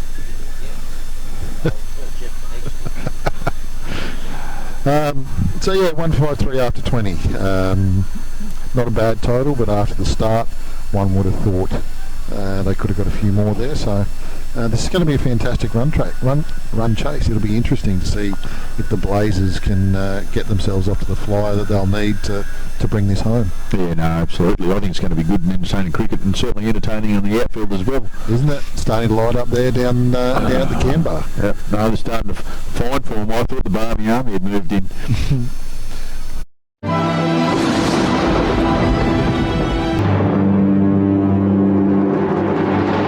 Whether you're a classic car enthusiast, own a high-performance vehicle, or you want your everyday drive or bike looked after, HM Mechanical has all your mechanical needs covered. From repairs and servicing, restorations, tune-ups and roadworthy certificates, you'll get honest, reliable and affordable service from HM Mechanical. They're located at 509 South Street, Toowoomba. Call them on 4632 8288 or find them on the web at hmmechanical.com.au. Book your pride and joy in with HM Mechanical and experience peace of mind motoring. Care is a locally owned family business that supplies and hires out healthcare equipment and mobility aids all across the Darling Downs, Lockyer Valley, Ipswich and Western Queensland regions. They supply to DVA, NDIS and various other government programs, as well as supply hospital and nursing home equipment. If you have specific needs, they also handle custom and specialised wheelchairs and equipment to suit individual requirements. To find out more about how they can support you, contact AdaCare via their website at www.adacare.com.au or phone 1300 133 120. Power FM is total entertainment. From the morning drive with Fiona and Jeff to the drive home with Jeff Black. On the weekends, catch the Crazy Kevin Show, Dennis Mitchell's Breakfast with the Beatles, the Semi-Pro Sports Show, and Racing Nation with James O'Shea. Plus the music you grew up with. Keep your radio dial locked on Toowoomba's Power FM, celebrating 10 years. You'll find us at 88.0 on the FM dial or online at www.powerfmradio.com.au.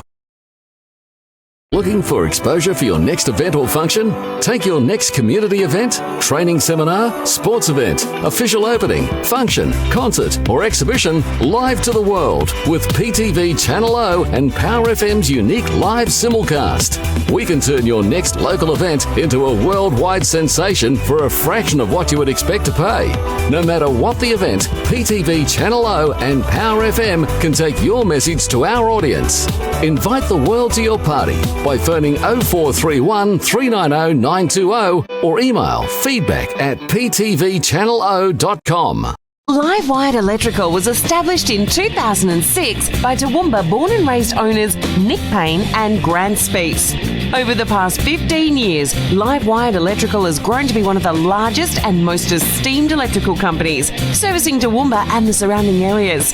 Whether it's domestic, commercial or industrial works, no job is too big or too small. Live-Wired Electrical and its owners place a high value in supporting our local community, its people and its businesses. For all inquiries, please contact our team on 07 4634 4944 or check out the website at livewiredelectrical.com.au. Catch up on all the latest news, sport and entertainment from around the region on Toowoomba's own online television station, PTV Channel O, home of the TRL Footy Show. Find us at ptvchannelo.com or take us with you by downloading the PTV Channel O app. Discover a whole new world of entertainment at www.ptvchannelo.com.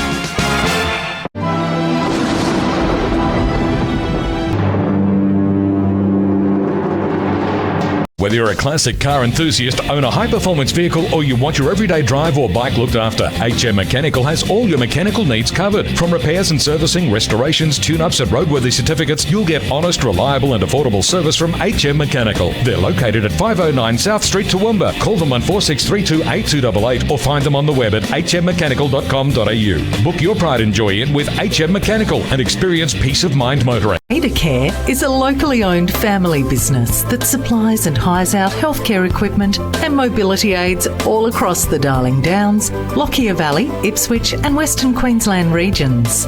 They supply to DVA, NDIS and various other government programs, as well as supply hospital and nursing home equipment. If you have specific needs, they also handle custom and specialised wheelchairs and equipment to suit individual requirements. To find out more about how they can support you, contact Adacare via their website at www.adacare.com.au or phone 1300 133 120. Power FM is total entertainment. From the morning drive with Fiona and Jeff to the drive home with Jeff Black. On the weekends, catch the Crazy Kevin Show, Dennis Mitchell's Breakfast with the Beatles, the Semi-Pro Sports Show, and Racing Nation with James O'Shea. Plus the music you grew up with. Keep your radio dial locked on Toowoomba's Power FM, celebrating 10 years. You'll find us at 88.0 on the FM dial or online at www.powerfmradio.com.au.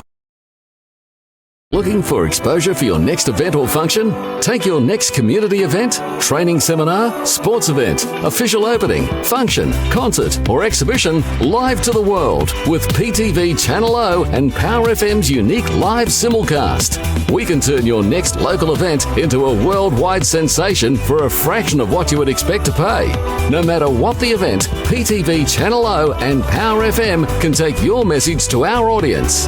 Invite the world to your party by phoning 0431 390 920 or email feedback@ptvchannelo.com. Live Wired Electrical was established in 2006 by Toowoomba born and raised owners Nick Payne and Grant Speece. Over the past 15 years, Live Wired Electrical has grown to be one of the largest and most esteemed electrical companies, servicing Toowoomba and the surrounding areas. Whether it's domestic, commercial or industrial works, no job is too big or too small. Live Wired Electrical and its owners place a high value in supporting our local community, its people and its businesses. For all inquiries, please contact our team on 07 4634 4944 or check out the website at livewiredelectrical.com.au. Catch up on all the latest news, sport and entertainment from around the region on Toowoomba's own online television station, PTV Channel O, home of the TRL Footy Show. Find us at ptvchannelo.com or take us with you by downloading the PTV Channel O app. Discover a whole new world of entertainment at www.ptvchannelo.com.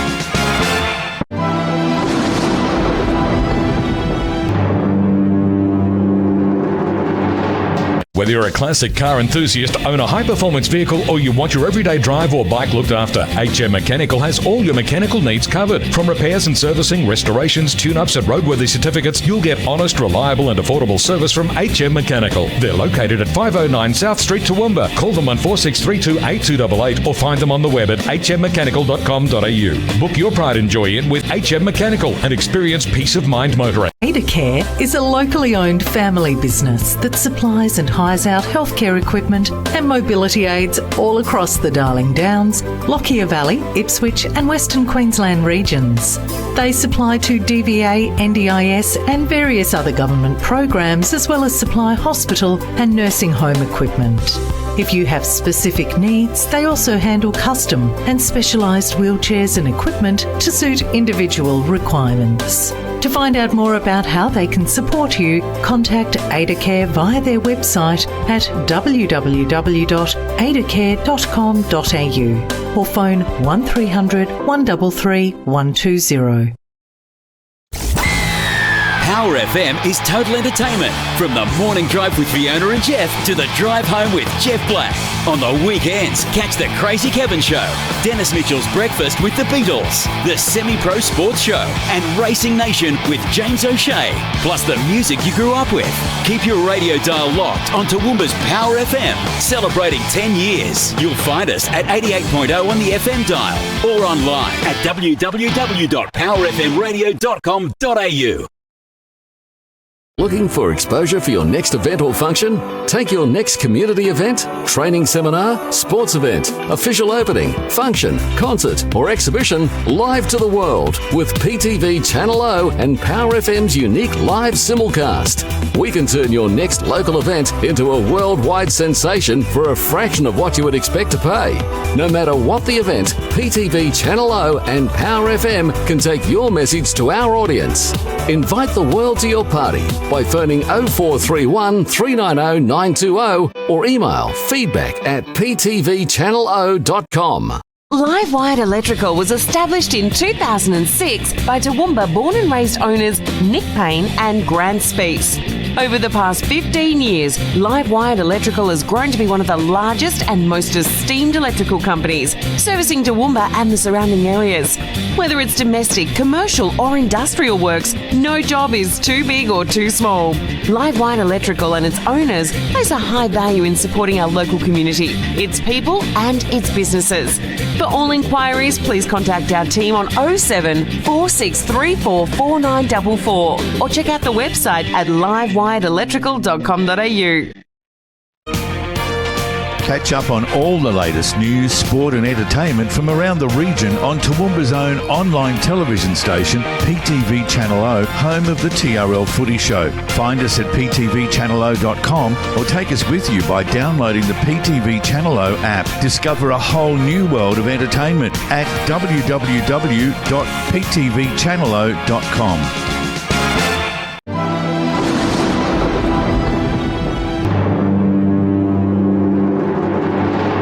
Whether you're a classic car enthusiast, own a high-performance vehicle, or you want your everyday drive or bike looked after, HM Mechanical has all your mechanical needs covered. From repairs and servicing, restorations, tune-ups and roadworthy certificates, you'll get honest, reliable and affordable service from HM Mechanical. They're located at 509 South Street, Toowoomba. Call them on 4632 8288 or find them on the web at hmmechanical.com.au. Book your pride and joy in with HM Mechanical and experience peace of mind motoring.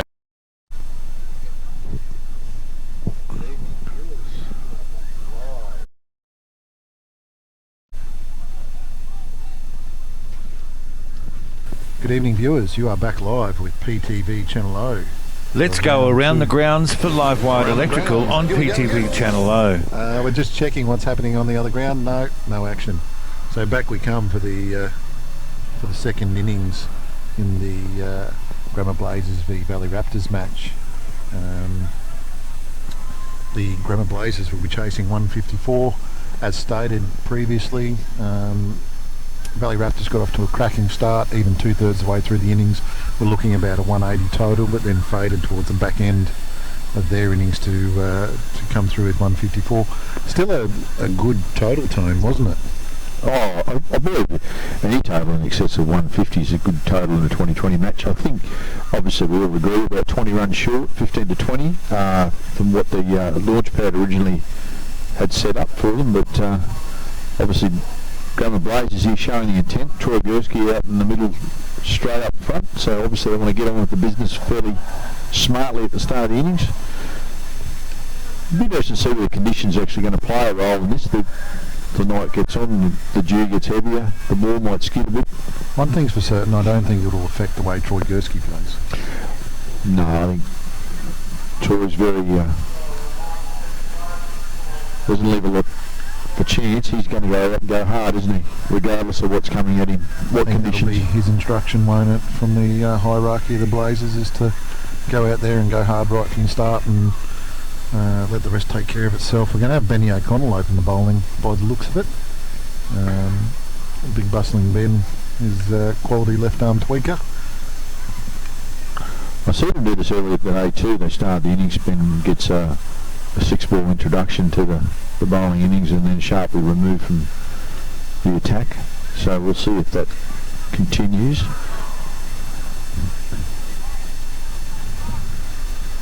A bit of last minute directing around the field here before the first ball's bowled. Umpire Vetta says play. Off we go. Run chase begins.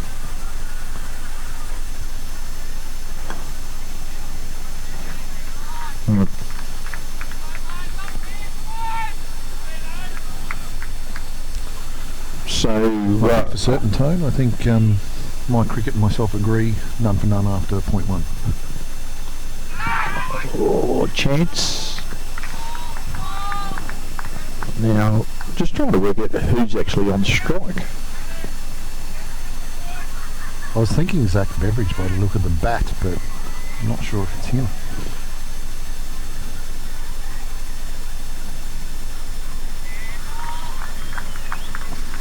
Comfortable to have a look at Ben O'Connell's bowling.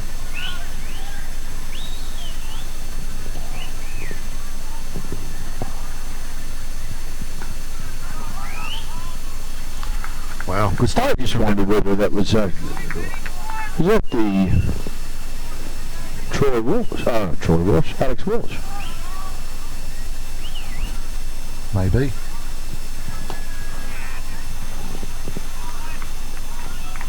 And the scorecard agrees with me. Alex Welsh is on strike, so we've established that after nearly the first over's gone. Welsh is just playing himself in, not rushing. BOC bringing the deep man on the leg side up, dropping the man on the off. Obviously he's going to try and keep this one full and outside off. Oh, different delivery there, and he's just run that down to third man. Will it run? Well fielded. Yes, just pulled up inside the boundary. It was good effort, good chase there. 2 runs there to Welsh. Finishes the first over. None for 2 off 1 over. Not the start I was thinking was coming our way, Tony. No, it was quite first 6 deliveries. Subdued is a good word. It's gone very quiet down at the can bar where the Gatton Hawks are supporting. I'm worried. I'm concerned too. I'm thinking mass streaker. I am concerned because it all seemed to happen in unison, didn't it? No, it was just maybe there's a little presentation going on down there. Maybe that's why they've gone quiet. All right, Big Hayden Campbell is going to open the bowling from this end. Look, the Haydos has been a revelation. Actually, he's been bowling very well. His variations have been absolute quality. Yeah, I must admit it. Single to Shesky, showing a degree of variation in his cricket. He's offering up some skills that I think weren't widely known up to this date. T20 might be his game. Yeah. Hey, it could have been just the addition of the moustache might have helped him. The fill. Yeah. Hastings Deering sign in prominent view there. $500 for the batter that hits that sign on the full.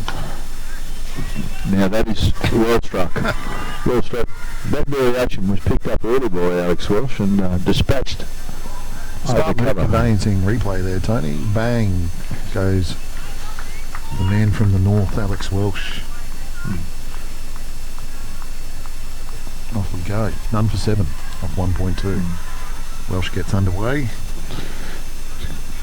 Classic shot that. Doesn't it just show that it doesn't matter, good batting is good batting in any cricket, isn't it? Oh, absolutely. Yeah, like quality cricket shots bring runs in all forms of the game, don't they?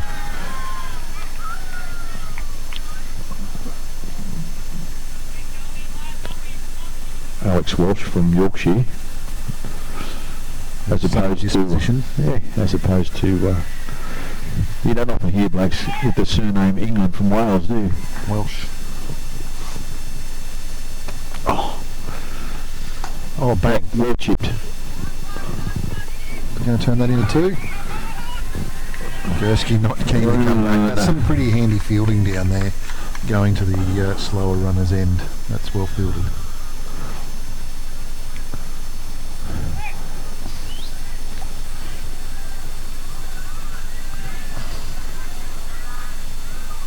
So the Canberra are obviously paying some respect to the local cricketing lads. No, they're doing a presentation. That's a quality shot. Is it on the roof? It's coming up there. Valley. 6 runs.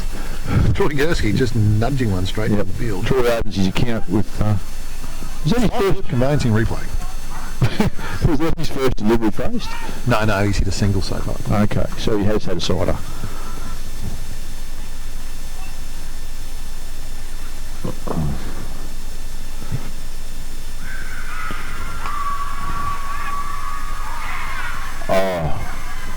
Bear Pollux in the game, taking a smart catch, and that's what real Troy Gursky, unfortunately for the Gladman Blazers, Do we actually have a smart move conveyancing replay on that? It's true. There it goes. Solid catch. Hayden Campbell gets his man. 1 for 14 off 2. It wasn't particularly paid surf neither. It was just a delivery that was thrown straight up at Troy. He's gone after it and unfortunately didn't get enough of it. Met his demise. Now striding to the wicket with intent we have. Mitch Doolan. Mitch, very handy batter, playing down in Brisbane, Premier Grade competition down there. Scored a good 50 on a tough pitch last week for Grammar, which would ultimately make him the difference in that game. So I'm sure he'd like to play a similar sort of innings here. So it's interesting, we've got the Raptors currently 2 from 2. Yes. In the competition. Yes.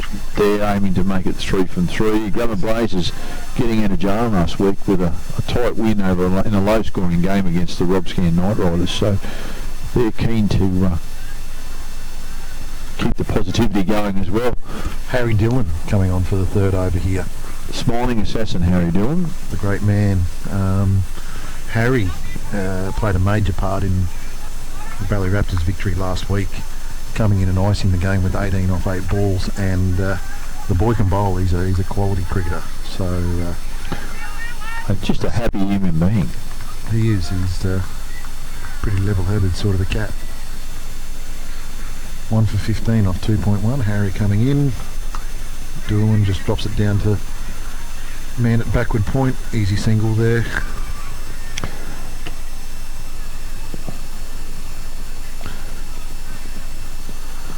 For 16 off 2.2. Harry Dillon about to come into Alex Welsh. Will Alex try to take him on and hit him straight, or is he going to look to nurdle him down the back here? I'm not tipping him to go bang down the ground, especially to that one. Given the fact down that behind, should be 2 runs here. Down behind square, Welsh scampers through for a second. Welsh, you're not looking that comfortable with those 2s. I think he's going to signal to his partner. With dealing 4s, yes, and 6s. I think fairly early in this partnership. Tell you what, it'd be great to see a left-hander bomb one down into the can bar. Do you reckon you get that ball back? There's a fair chance it'd disappear. I don't know if you'd want it back. Great shot, beautiful shot, behind point. Just nice high elbow, full face contact. Quite the English shot that one, isn't it? Full face but still behind square. Quality shot. There's money for jam down there. I do like jam, Tony. I'm sure you do. What jam actually tickles your fancy? Look, overall, to be honest, you can't go wrong with a strawberry jam and cheese sandwich. Strawberry jam and cheese. So you've got, it's a bit like sweet and sour pork, isn't it? Yeah, it is. Sweet and savoury. The saltiness of the cheese and the sweetness of the jam. Yes. Actually, I fancy a strong tasting cheese myself. I'm a big fan of Leicestershire Red, really? With the Branston pickle. But what's your favourite? I did have a bigger extra bigger, extra mature, extra strong, extra mature cheese for an extra just nothing like it. Absolute. Any condiment to go with it? Like a pickle, pickling your insides. That's the end of the third over there.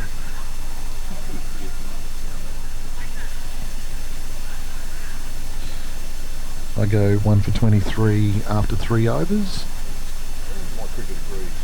The hamsters at my cricket are with me. Excellent. So boys are pretty much on track, going at 7 and over here. So 7 and over gives you 140. They're slightly in front of 7. So yeah, looking all even Stevens at the moment. No advantages. We'll call deuce. We've got a Roger Federer theme tonight in honour of the great man's retirement. I believe what made Roger great was he didn't have the biggest serve, he didn't have the most accurate serve, he wasn't the greatest volleyer, but he was probably in the top 3 of all of them, wasn't he? Absolutely. 1 bounce 4.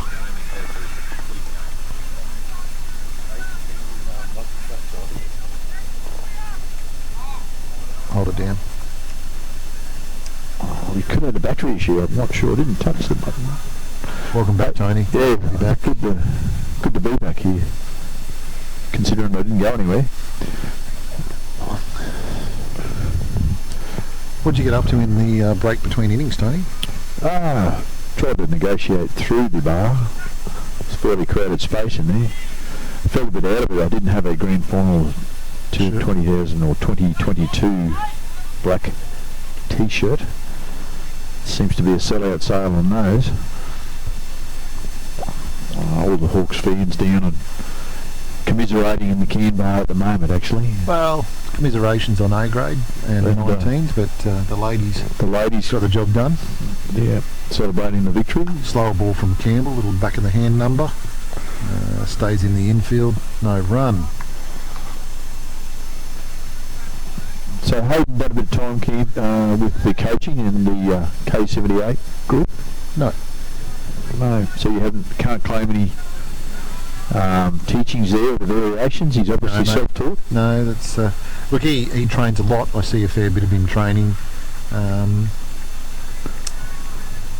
Doing swashbuckles that one, looking to hit it probably in front of point, but gets it down past third man for a boundary. Big fella works hard on his game, Hayden, but not with me. Works pretty tightly with his Mets cohorts. And to be fair, he's definitely improved his game and doing well for himself at the moment. In he comes to Doolan. Doolan digs it out and just takes a quick single. That's good, sensible batting. Reminds me of a young Tony Anderson. In actual fact, he's at 7 and over. It's a comfortable target at the moment, and keeps him well and truly in striking range for the end goal of knocking this total off. There's a bit of a change up in the field. They've gone long here on the mid-on. Slow ball? Yes. Slow and wide. Didn't draw the shot to mid-on where I thought the 3-card trick was being played. So other than that boundary down behind third man there, that's a pretty well executed over from Hayden. That's unlucky that the pace on ball had enough on it to fly away. But he's certainly done well with his change-ups and so on. So I've got 1 for 34. Yes. So we're just waiting for the delay. Obviously we've got some hamster issues in the commentary box as well. So I've actually got 1 for 34 off 4. Program not updating here. Stick with us, team. We'll get this right for you. There we go. Upgrade. Speaking of feeding, wouldn't mind a rib fillet.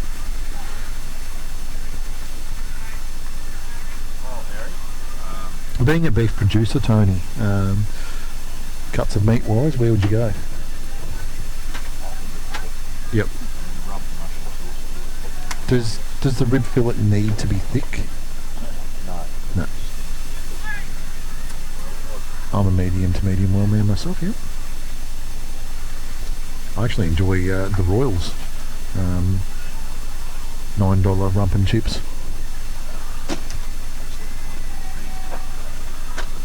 Well, just to let the viewers in on a little secret of the trade, when I go to lunch with someone at the Royal, we like to do two rumps and then throw the $7 barra and chips on top, and you got reef and beef for $24 for 2 people.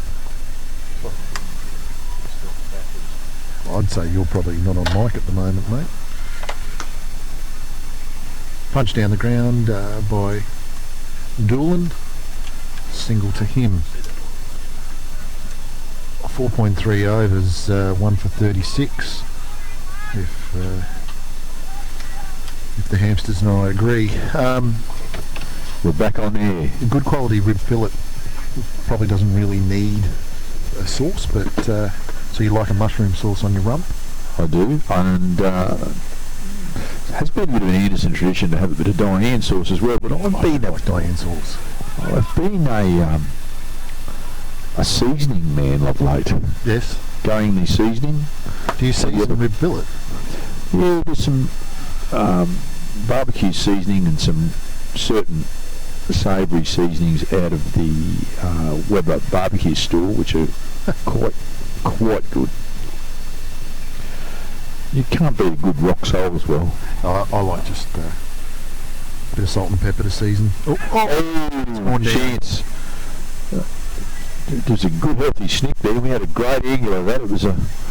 We almost swallowed it, didn't we? I was starting to flinch. The reflex action going low to the right hand side. Wasn't up to par, just didn't middle it in the glove. As those catches often hit in the right space of the glove, she's all over, Red Rover, but that didn't quite hit where the keeper intended. Unfortunately for Harry Dillon. No wicket there for Harry. Bang, short, and that is sailing into the night sky. 6 runs. Not the follow-up Harry Dillon would have been after beating him all ends up. Smart move, conveyancing. We've seen the ball absolutely dispatched. 144 after 5 time. So cruising along around about 9 runs and over at the moment. Skip along at this rate, and the Blazers are going to run this down pretty promptly. But there's a lot of cricket to go, but this is a pretty good start, isn't it? Oh, this is good. It's good aggressive cricket. You just go out, chase the totals. And I think you can see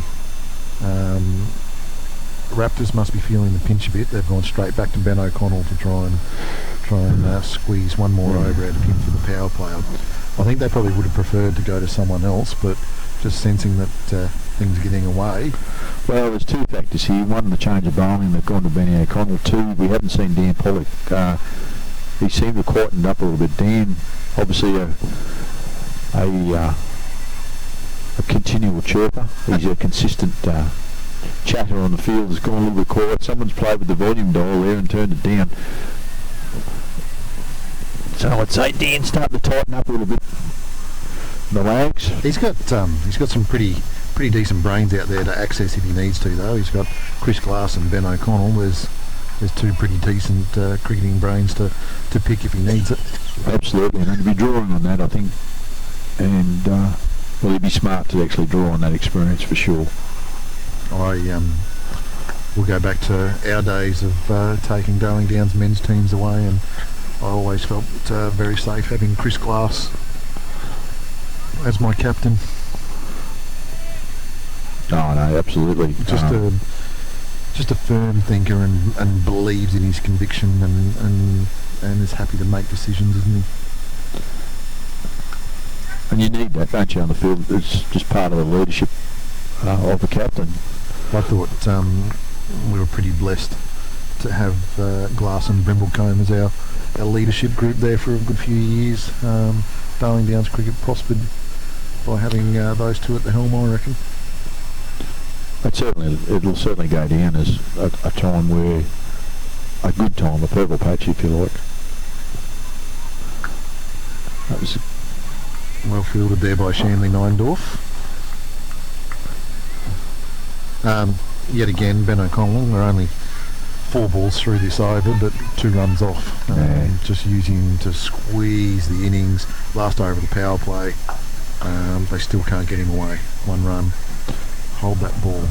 It isn't good that you can have a bowler you can bring on to do that and have the control and the confidence that he can do a job. And then, obviously, fantastic for the bowler to return serve, keeping the tennis thing going. Interesting though, like it does take him away from the late overs when you do need him. They've had to use him now, so he's not going to be available for 3 overs at the end. Which then begs the question of who's going to fill that gap late in the innings. Someone else has to do that. That might be the captain, Daniel Pollock himself, that'll have to do that. End of the 6 over, end of the power play. We'll see the umpires give us the salute to the rising sun. Funnily enough, power play ends, Daniel Pollock comes on to bowl. Interesting, yeah. She's obviously decided, well, I'm going to take the bit between my teeth and get in part of the game here and see if I can't change it up. Now that I can have 5 fielders in the outfield. Well, that could be part of it too. I shouldn't be so cynical, should I? Oh, no. poll invites a bit of banter in amongst the cricket community, and we cannot miss the opportunity to deliver such banter. And as he's in the field and we're commentating, he can't return serve. Absolutely. Little tennis vibe going. Keep the tennis. And we just had the salute the rising sun gesture from Mark Vetter. Can we get a smart move conveyancing replay on Mark Vetter's salute to the rising sun there, Barry? Should be more of it, in my opinion. The signalling at the end of the power play, one of the most pointless gestures you'll see in cricket. Pollock wobbling in to roll out some gentle medium paces. He's obviously trying to ask the questions here early in the spell, Pollock. It'd be interesting to see the tactics here from the batsmen, where they continue on to do just what they're doing, or are they actually going to try and put the foot down just a tad. Single to Doolan.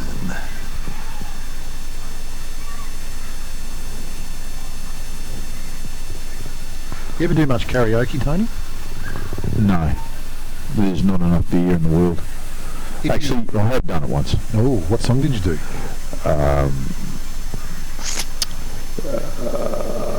I'm just trying to think. King of the Road, actually. King of the Road. King of the Road. And the ball runs away down behind fine leg. Dan Pollock feeling aggrieved to have the ball go to the boundary, despite the fact that a lot of the Raptors' early innings ended up going down through there.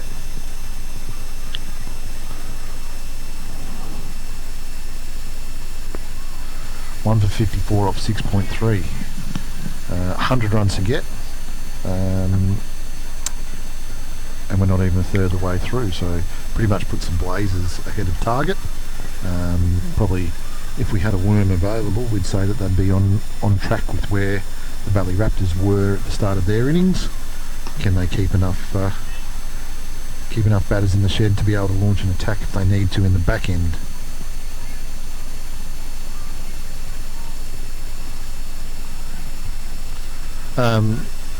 So if we did have karaoke mic available here, a bit of King of the Road music, Tony, you wouldn't get it heard.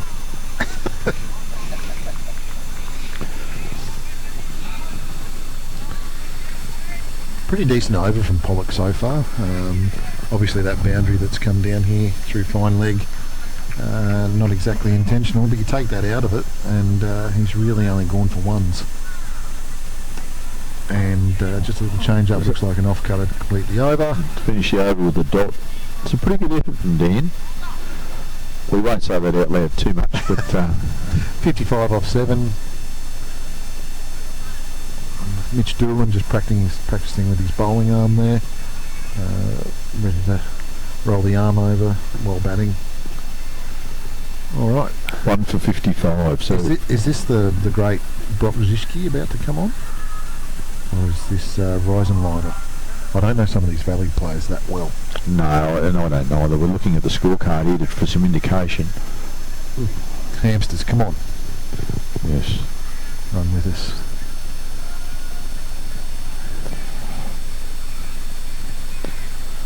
Interesting little bit of byplay there. Ben O'Connell just spending time with the young spinner to work him through what he'd be thinking about at this stage of the game.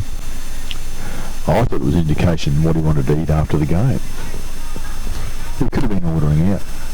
Big Ben, I think he must live around Ipswich somewhere. He works at a private school in and around Ipswich. So he might drop into Porter's Plainland on the way home and get a feed there. I think, this is Josh Risenleiter bowling. Right, Risenleiter. Single off it. So they're continuing with the pace-off bowling. Big theme of pace-off this evening, isn't there? Not a lot of faith in the seam bowler. Makes a former seam bowler a sad man. Punched down the ground to... Risenleiter, a noted turner of the ball. He seems to be bowling into the wicket with some pace here. Not looking for a lot of sideways, but it's a bit hard here from the angle to see if he's getting a lot of movement. Don't think there is a lot of bite in the pitch. I think they tend to keep a little bit lower and skid on out of this pitch. Yeah, good shot. Welsh. Yep. Behind square, still only a single though.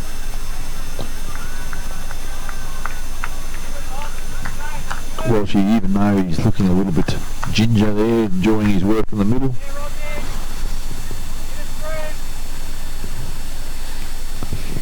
Rising rider into Doolan. Doolan goes. Use it. And it's going to feel safe with it. Just drops it out around where a standard point might have been. Smart move, conveyancing. Replay shows the ball going high and wide over point, but then landing conveniently in amongst three players. Some would argue that's very good placement. Into the pitch again. Welsh just takes a single down to the deep man at point. So Welsh just content with finding the gaps here at the moment.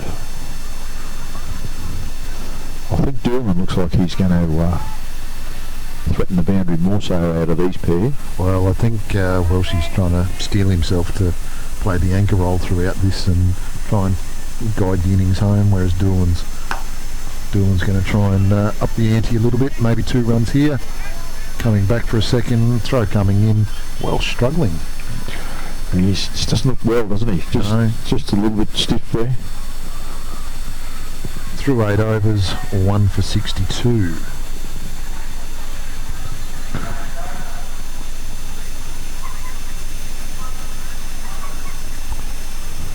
What a beautiful night down here in the Valley, Tone. Crisp night.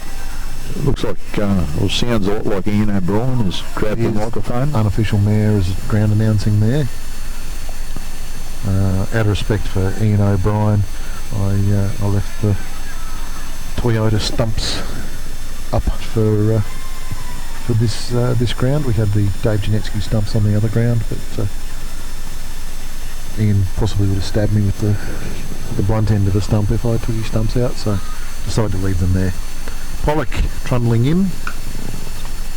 Welsh just guides that through the gap for a single out to the deep man in the offside.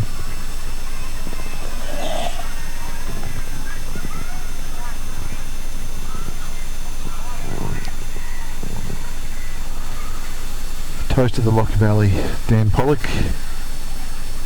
I love him down here. And he comes again to Doolan. To be honest, Doolan wasn't within cooey of that. It was quite unusual. You see her just lazily throw the bat out. It was quite an interesting shot there. I thought he was going to make contact with it cleanly. Off we go again. Tell you what, Pollock doesn't mess about between balls, does he? He literally gets back there, turns around and runs in. And he's obviously a go-to man. If the over rate's a little bit questionable, he can actually, as you say, turn things around pretty quick. It's almost an effort for the batsman to be ready on strike. Like playing with Chris Webster. Coming back for the 2 is Welsh. Throw comes in. Welsh, I hope it's not long term there for Welshie for this tournament's interest, because he's not looking comfortable in the middle. These cool nights and being probably on the veteran side of things aren't good for him. Maybe. Single straight down the ground. He can feel the rain coming in his knees. I have a father-in-law that believes his birthmark is tells him if the rain's coming or not. Okay. Greetings to the great Errol Spence if he's jeez. Welshie made hard work of it getting back.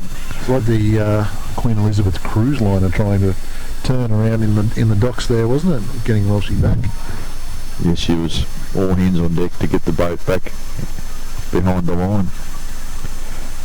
Tony, what do you plan to do on Monday when we have the funeral for Queen Elizabeth? Will you be standing on your porch and I've got the flag north to London? I've got the flag at half-mast. Have you? Absolutely. Good man. 9 overs, 1 for 66, so Raptors fighting back here, doing a fairly good job of this. All of a sudden we were cruising along at 8 and over. Now we're pegged back a fraction. So this over here, we get through this over and They get 10 runs off at 76, they're on target. If they don't, then they're a little bit behind and a little bit of pressure builds. I'm tipping this is Joel. This is Joel Harrison. Joel, this is fairly common for him to go the shared out option in the bowling. Must have been a pretty dynamic cougar. A bit interesting warm up there. Bit of a flap of the arms and off we go. Welsh, no Doolan. It's a bit like a giant pterodactyl.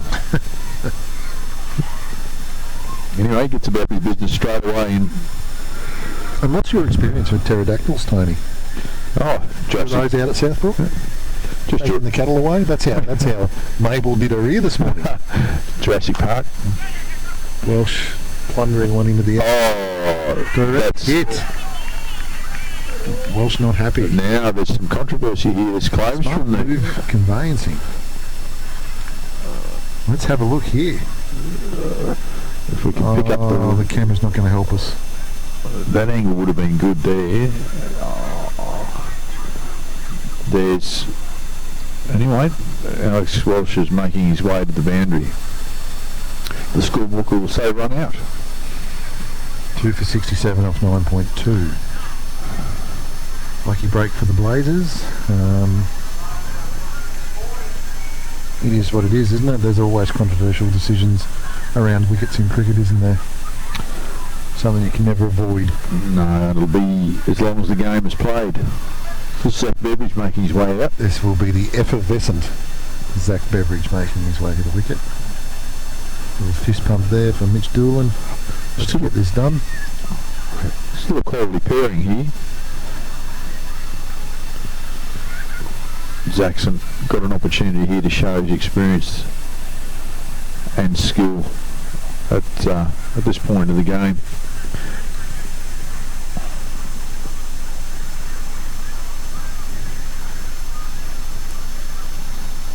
Has Joel Harrison tucked his shirt in the break?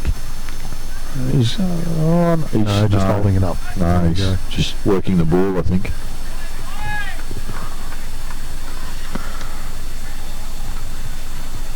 Off we go.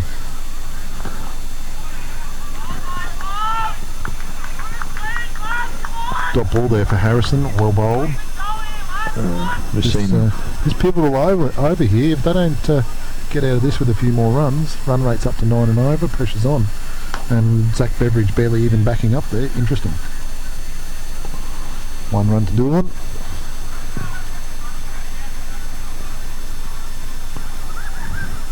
A little bit of urgency here. Dan Pollock marshalling the troops. Obviously seeing an opportunity to try and exert some pressure on the Blazers batting lineup. It's a good contest, this. Critical juncture, I think. I think the Valley Raptors can go a long way to winning this game in the next 3 overs. They can take this from needing 8 and over to 10 and over real quick.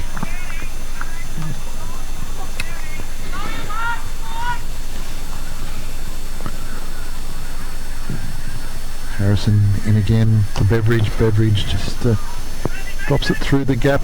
That fielder out there at the deep point / cover boundary has been really effective. Done a lot of work out there. And that is over 10 overs, 69. To be honest, Raptors just clawing their way back into this, as would a pterodactyl on Tony's farm at Southbrook. So yeah, important. They've just fallen behind here, the Blazers. They were cruising along. That wicket has stalled it a little bit, and who knows where this will go. Is that Chris Glass leaving the field? Yes, now being married to a lady from the Valley, he probably needs to go off and be with his people down to the Can Bar. So Beveridge on strike here. I think this is Chris O'Brien coming into the attack. It's interesting. New bowler, new batter.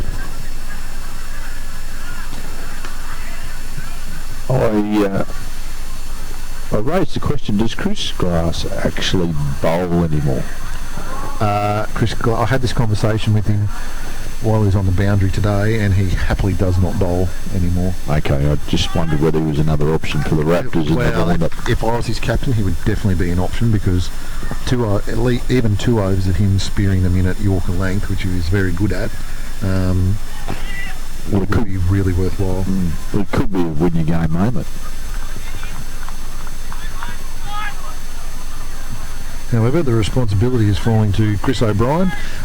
Tony, you'll be excited to know that Chris O'Brien still sports a white helmet, just like you in your heyday.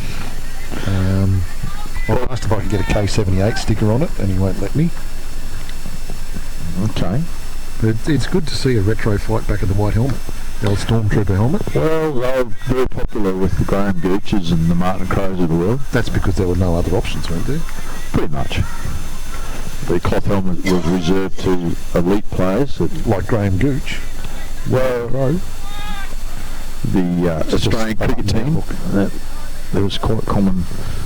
No, white helmets were the in thing.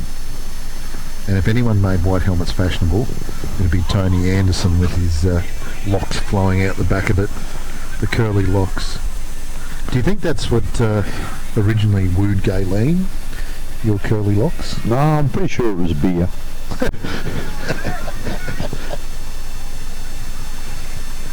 Gayleen at home on the ranch tonight, looking after Mabel. Yes, she's been working hard.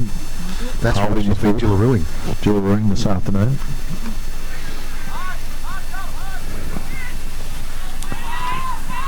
Oh, big decision. Oh, run that now. The English would.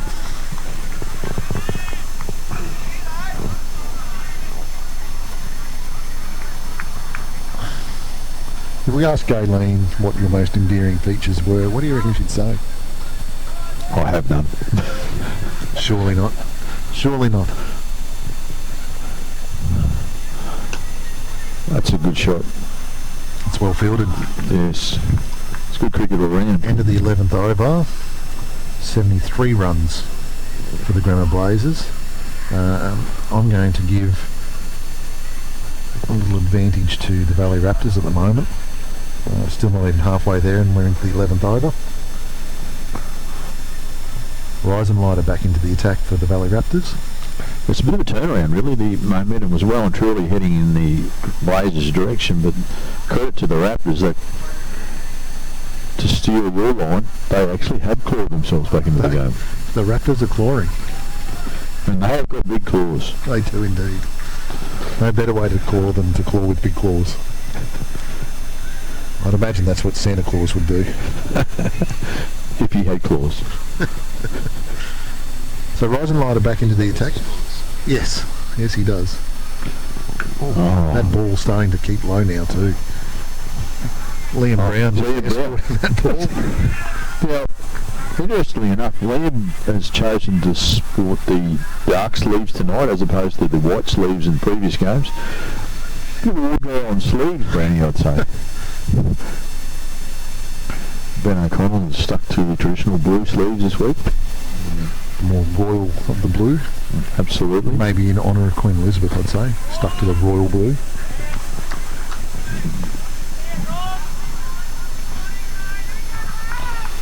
I think now Zach Beveridge has to accept his role that he needs to hit out or get out. They're chewing up balls here. They're falling well and truly behind.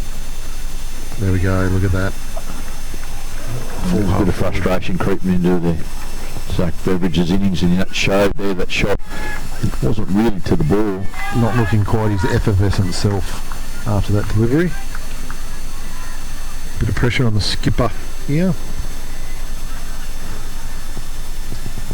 Once again, dot balls, pressure stop balls. Possibly trying to get a little bit cute with that.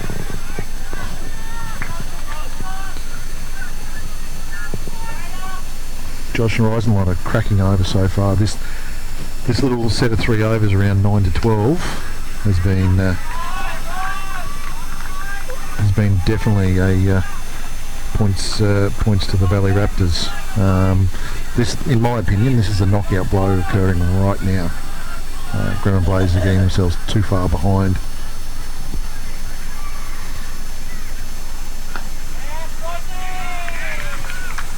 That's over.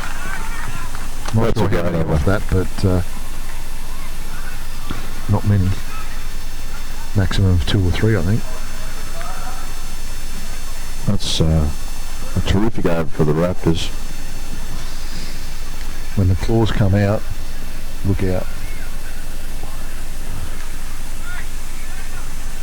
Alright, who's going to be bowling from the top end now? Chris O'Brien earns himself a second over, and fair play to him. That was a quality first over, so why not go back to the well? A few options to close out the innings too. Still got Joel Harrison with a few in the bank, Harry Dillon with a few in the bank. Ben Conlon has got 2 to go, but they've done still only a single to that deep man out there. They've bowled well to that. Just hitting that deep man out there.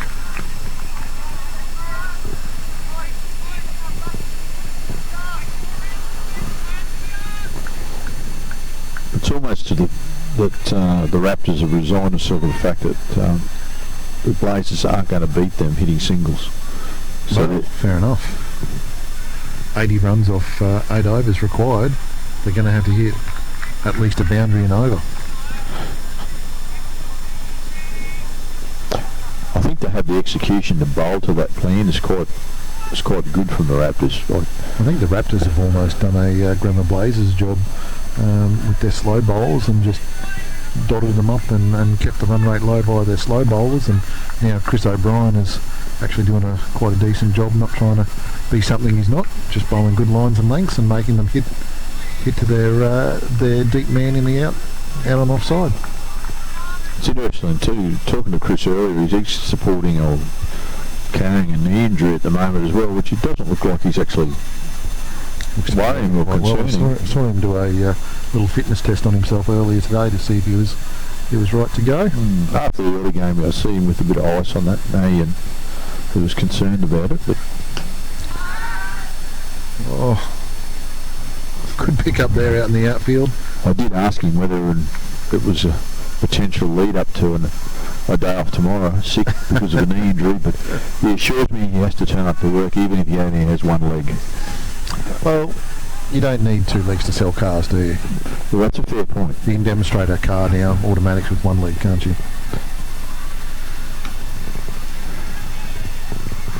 Now he's fallen asleep. Well, he's just taking the opportunity to have a bit of a nap, but recharge the batteries. He's back up now and looking to get into it. Ready to bowl his last ball. Last ball of the over for Chris. I must admit, I am grateful there's not a pretty stiff breeze here, otherwise I'd have been calling for the long pants as well. I think we're a little bit lucky that we're behind this giant sight screen here that's blocked a lot of that. Funneled up. Just goes down. Broken finger. That's the least of his worries. He's just dropped Mitch Doolan. That would have been a good wicket for the Raptors. 79 off 13. So realistically, this is getting out of hand now. So just double checking, the My Cricket app is actually agreeing with you. So good, the hamsters and I are at peace. But 79. So what are they needing? 75.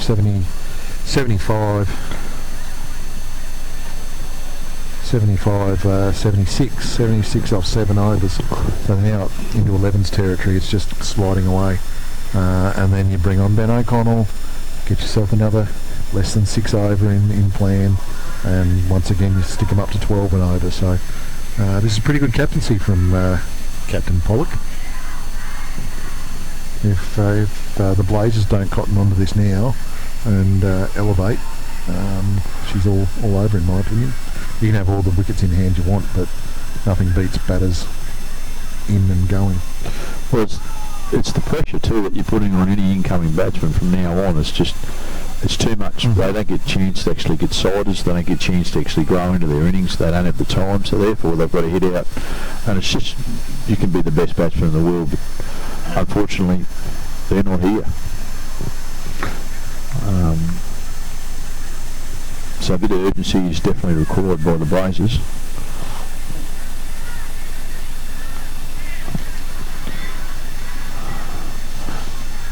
And Raptors will be just content running singles. They're not too worried about the fact that when you've got them needing 11 and over, singles aren't going to hurt you too bad, are they? No, that's right. Even turning singles into twos is going to do something, but singles are virtually dot balls now, aren't they? Tell you what, that is an unfortunate misfield there. We haven't seen that. That field has been fairly strong out there all night, but an uncustomary misfield. And the Canberra's breaking out in song. There's a bit of chicken fry going on there from Zach Brown. So a little bit of luck going the Blazers' way here. Good save down on the boundary, only 2. Yep. But I think they're going to need a little bit of luck to get them back in the contest. And well, really, to go on with what you're saying, Kent, they really need to break out 20 plus over, don't they? Yep. However, we are on 87, so expect some carnage right here, right now. I think out of the 2 batsmen, Mitch Doolan's the only one that's really can threaten doing a 20 plus over at this stage. Zach seems to be content to probably hold his shape more. Yeah, I don't think we're to the stage of anyone holding shape. So I think they both got to try and move now to create a buffer for the end. Because it's just going to keep, just trickling balls behind squares. Not going to do anything for you. No. End of the 14th over, 2 for 88. What we really need is a good old-fashioned clear the front leg. Yep. So O'Connell's bowled, and probably not bowled his 6-run over, but they definitely haven't taken to him. Captain Pollock coming back on. 6 overs to go. Needing 76, I think.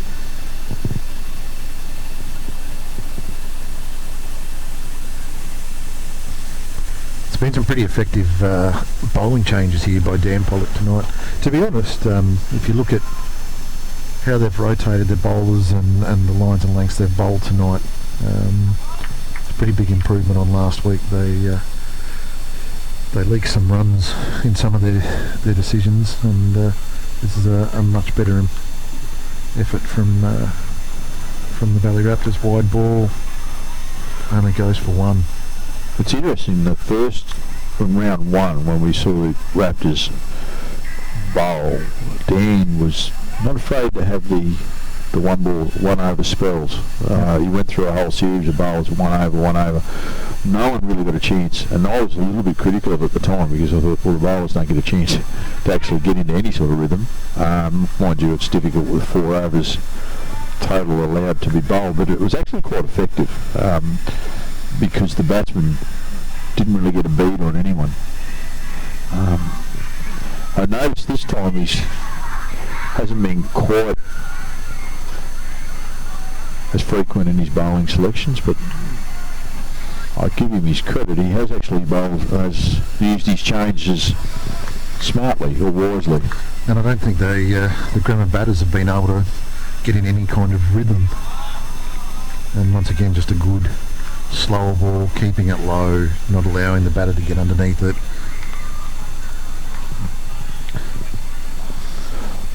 But imagine at this stage Lance Pollock will be over there absolutely beaming. Lancelot. So Lancelot. Just another single.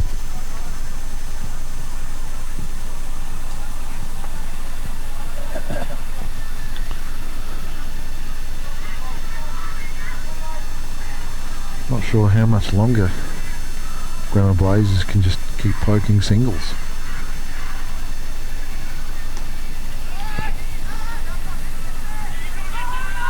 Run outs on. Well, do you think the fact that it's just a case of good bowling and difficult for you to get to really free their arms? I think you try to free your arms at some stage, don't you? I think you do. It's just watching the body language of the 2 batsmen. There doesn't seem to be any even attempt to either walk around the crease, open your options up, giving yourself a chance to. 5 overs, 62 runs required. Joel Harrison coming back on, untucking the shirt to free up the bowling action. Yes, he's certainly he's tell. Are we going to see anything different here? Just walking across the stumps. Surely now they've got to go. We have to start going now. I'd love to be proven wrong and shown that they haven't panicked. They've just knocked them around and kept it part of the plan. Well run, put the pressure on the fielder.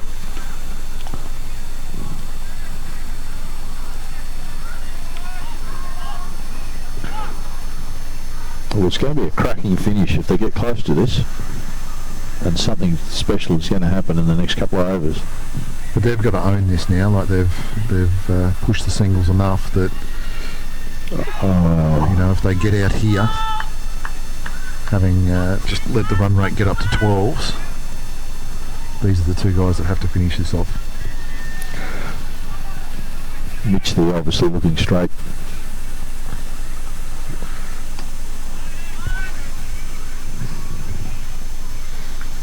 Another single. There's Chris Glass back on the field. They're fielding in mid-wicket. Even just having Chris out there from a stability point of view, even if he's not bowling, pretty wise move. Looking for two here, no two there.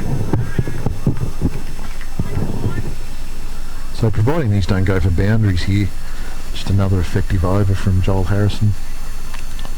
He's a bit of a fire, this Joel Harrison. I think he should. I might call him George. George? Yeah, what, do you think he got a bit of a beetle look about him? There we go. It's time.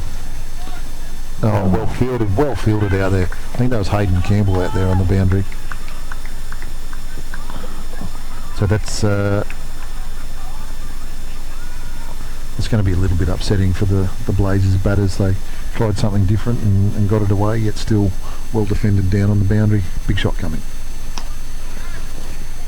Once again, only a single. Through 16 overs, score is 99. So with 4 overs remaining, we need another 56 runs. One would say it could be a bridge too far. Well, can these guys actually elevate it from here? Is that Chris O'Brien returning for his... So they've got plenty of options to finish off now, though, don't they? They've got Hayden Campbell still to... he's probably got 1 or 2 left. Ben O'Connell's got 1 left. Harry Dillon's got some left. I think you nearly get through with those 3 bowlers alone. Well, and once again, spin seems to have worked. Do you go back to Risenleiter and Harrison and... Well, Pollock could nearly have 1 left too, wouldn't he? I'm sure we'd have to check that. O'Brien, yeah, good length. Hard to manipulate that to the boundary. Just another single. 100 up for the Grimmer Blazers. 55 needed. Off only 23 balls. So beyond 2 a ball now. 2 a ball's your single now. Got to score some boundaries. No ball. Is that a no ball? Umpire Rathy. No. Yes. Keeps the arms down. Alright, much needed boundary.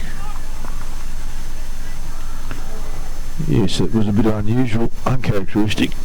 Loose delivery there from the Raptors.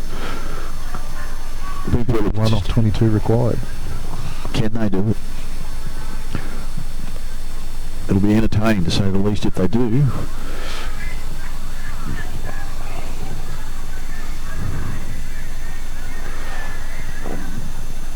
O'Brien comes in. Oh. The ball just doesn't seem to be travelling like it was earlier. No, it doesn't. I'm just wondering whether there is some sort of an atmospheric condition here that's playing a role that we don't see. Have we suddenly gone down in altitude or something? I don't travel as fast when I'm this cold either. That's a good point there, Brian. O'Brien. Gets away with another single.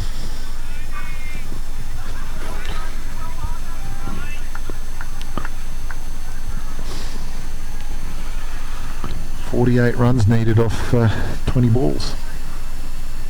Something is going to have to give very shortly. I'm tipping a wicket. Mitch Doolan's going to try and whack one.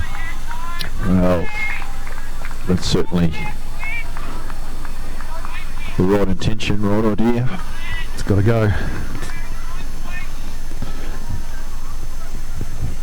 Striving for the Hastings Deering sign over there. It's not going to contribute a lot to the school, but obviously might contribute to his bank account. Alright, last ball this over. Been a great over so far from Chris O'Brien. Drops a little bit short of a length. Not punished. Single.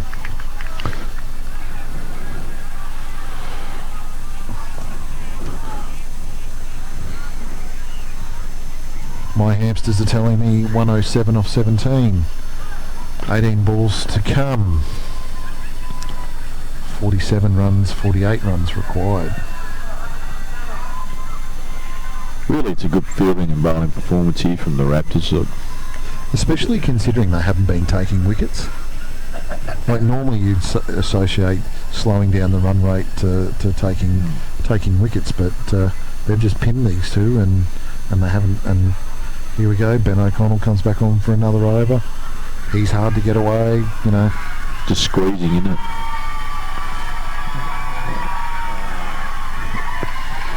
Can bars going off. I think they sense a Valley victory.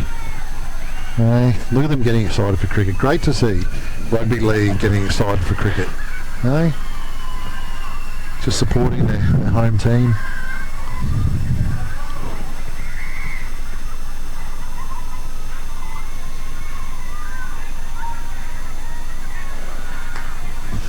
There we go. That will be 4 runs. Yeah, that's quality there. It's a good shot. Unfortunately, probably should have been a bit earlier. Smart move conveyancing, I should say. Starting to get that cold. It's affecting my tongue. Got lame tongue. Cold tongue. Raven.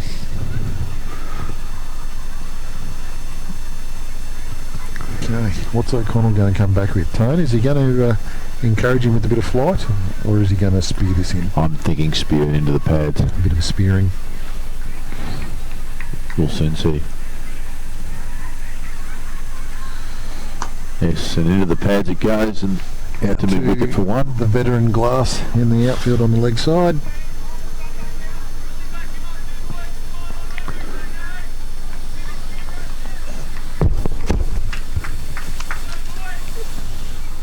Sorry viewers, that was just me trying to break my microphone.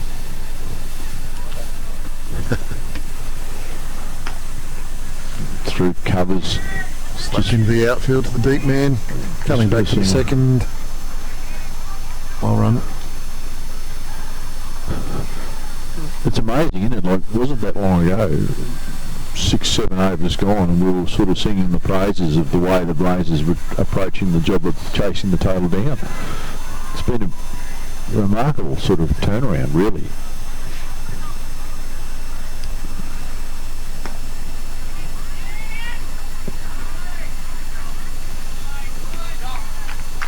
I think the body language of Zach there shows or tells the story. Bit of a smack on the pads, bit of frustration, just not being able to execute. O'Connell. Even the inside edges have not flown like they did for the Raptors.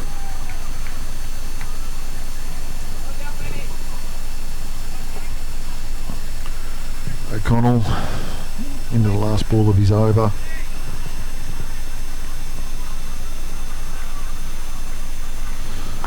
Into the block hole. That's quality bowling there.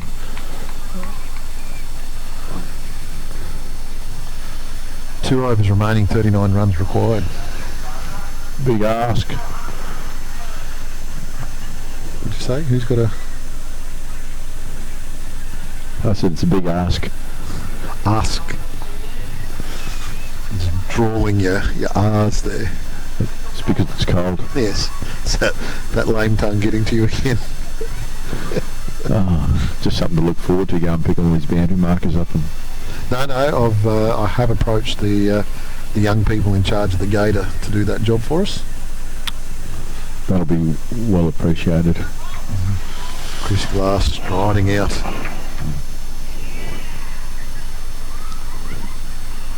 Captain Pollock coming off his last over. That might well... Oh.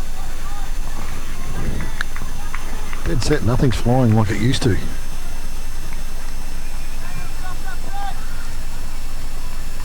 $117 up to 18.1. Nothing going the Raptors' way. They're just pinned. The Blazers' way. That's right. Raptors have got it all for them. Raptors have been clawing.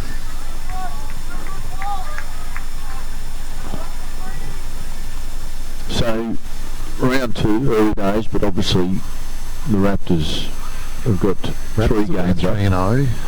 Oh, there's a no ball. Aye. And 4. All right. That's exactly what you don't want at this stage of the game. A little bit of an early prediction, but Raptors finals contenders, do you think, Ken? Well, they're going to be in the semis. They've won 3 on the trot, so they're pretty much guaranteed a spot. Yeah, well, considering 2 teams haven't won a game. So, can they go all the way? That's probably the question I'm starting to think. Of course they can. I think they've got a pretty strong side and a pretty well-rounded side. Well,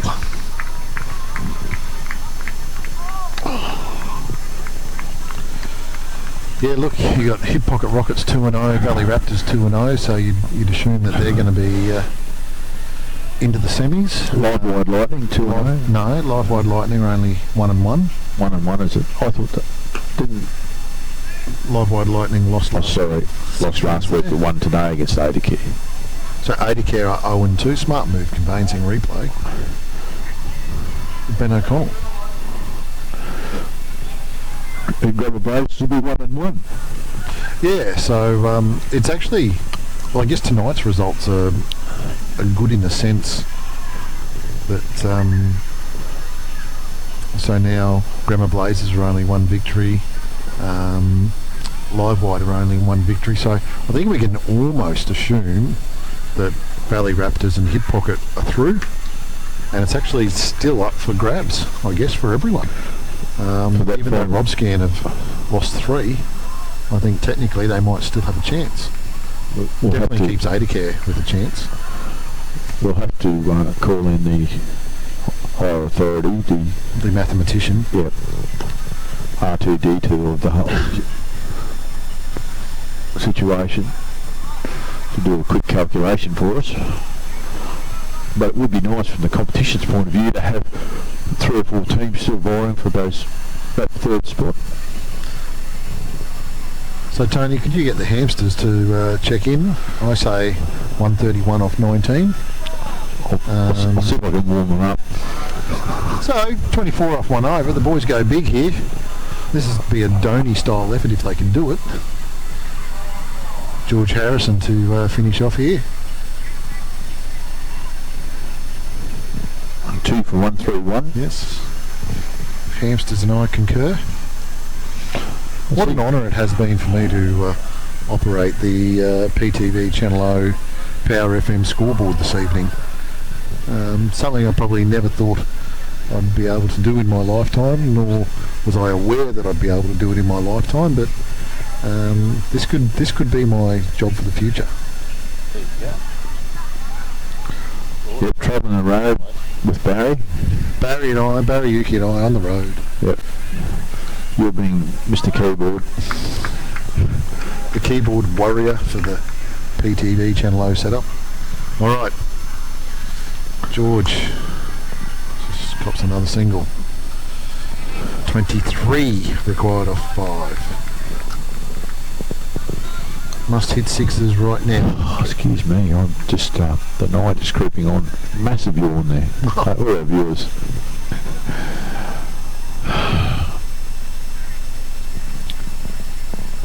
Harris. Oh, there we go. This might be the 6 runs we need. Yes, it is. I think smart move, conveyancing replay, Tone. Doolan just drops down on a knee, proposes, can I hit you for 6? And yes, he can. Off we go. 139 with 4 balls remaining. 16 off 4 balls. So obviously another 6 here now would make life a bit interesting. Leaving 10 off 3. Some serious discussions going on here with the... I think the right man's on strike, fortunately for the Blazers.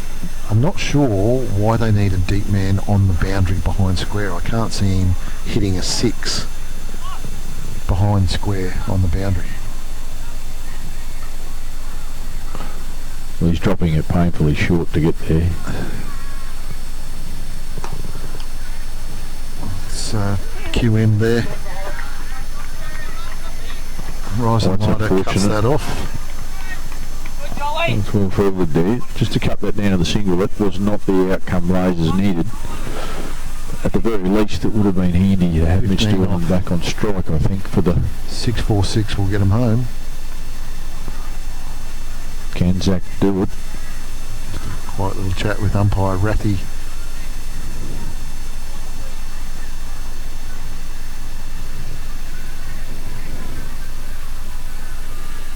Oh, it's high into the night sky. Field's coming in. I'll just retreat, allow the single. Yep, save cricket from the Raptors. Raptors assuming victory here, which should there be no balls or re-bowls, they are home, but the great George Harrison will just try and finish this off as efficiently as possible. Almost loses his teeth. Did well with his hands. Amazing replay, Tone. It came back rather smartly, didn't he? Didn't it? It's rather smart of him not to catch it with his mouth. Yes, it would have been a good look. Come to work Monday with... G'day, everyone. Bang! Night sky, Chris Glass underneath it. And so hands a good pass. Over. Chris Glass doesn't miss those. Smart move, conveyancing replay, Tone. Well, it can be said that the Blazers unfortunately just held that little flourish out too long. Yeah, yep, held their ground too long. Probably could have given that a real shake had they gone about it with a little bit more urgency. But that ends the game for between the Valley Raptors and the Bremer Blazers. Credit to the Valley Raptors. They're 3-0 and on their way to semi-finals cricket. Bremer Blazers will have to go and reassess their plans for the future. Tony, once again, always a pleasure. Thanks very much. Same here. Viewers, always a pleasure. Thanks for having us in your computer. And we look forward to catching up with you next weekend for round 3 of the DDBBL. Special thanks to our sponsors, HM Mechanical, Ada Care, Smart Move Conveyancing and Live Wire Electrical. And on behalf of PTV Channel O and Power FM, we bid you farewell and good night.